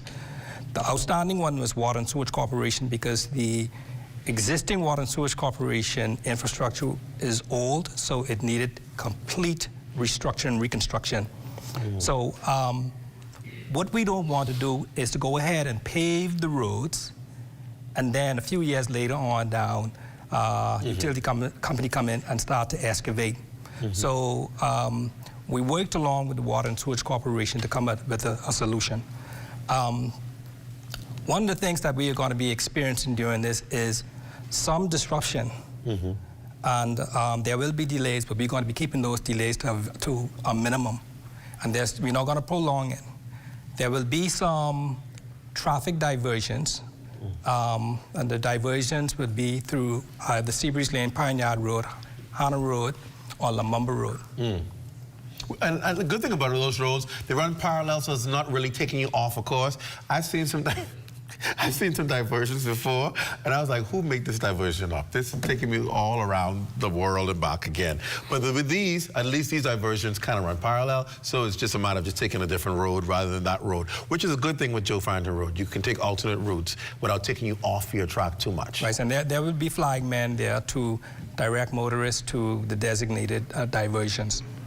Let's get you in there. Obviously, this requires technical work and framing out and mapping out. What has your leg of it been involvement in? Part of it would be the traffic management. We have you see, diverting people off of Joe Farrington Road. The project can be divided into 3 sections, from Bay Lily to Marigold, from Marigold to Meadows Drive, and then to Meadows Drive to Fox Hill. So the first section, people will be able to come up through Marigold Farm to continue on. And then we go from Marigold to Meadows Drive, so you can still be able to traverse that area. The nighttime work will be less traffic on that street, so that also is a plus to persons moving that area. So persons who are concerned about if they're working at night, will it be disrupt me from sleeping? Is it a loud job? Of course, they're gonna be heavy machineries around that time. But I always use this analogy, right? That if you like omelets, right, you got to crack the egg first before you can make that omelet. And this is the same thing with roadway construction or infrastructure development, right? You have to do the excavation, put in the pipes, right, and then pave the roads. Once all that is done, right, you get good water quality and you get smooth roads. Good. And I'm going to make sure I leave you to doing all of the road work and never making an omelet for me. Anybody who made an omelet knows you got to put the ingredients in the pan first, then crack the egg. Don't cook. But I get your message. And gentlemen, thank you. Anything else you want to add to this so people need to know? Well, we continue to improve water pressures throughout the country, one island at a time. And of course, New Providence would not be left out. And so it's our pleasure, Water and Sewage Corporation, taking it to another level, world-class water supply. Congratulations to all of you, and I know you guys have been there working hard. We're going to make sure we keep you protected and keep the public calm while you do what you have to do to bring the upgrades. Thank you all again for being on the show. So get ready. Some new roads are coming to the east, I tell you. That does it for us in the rundown. Be sure to stay locked to the ZNS network for the Bahamas tonight at 11. It's a final newscast in the country with the latest news and information with Royston Jones. I think Royston's somewhere in the building getting ready for 11 o'clock news. Somewhere around here getting ready for 11 o'clock news. He'll have all the latest news for you. For all of us here at ZNS, I'm Clint Watson. Thanks so much for joining us. Remember, tomorrow is Wednesday. We have a great show planned for you tomorrow. And then, of course, the rundown on Thursday is a rundown on leadership. And, of course, we'll be back here on Monday after that. Have a great night, everybody. Good night.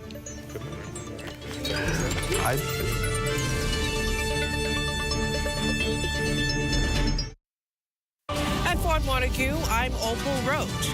This is ZNS.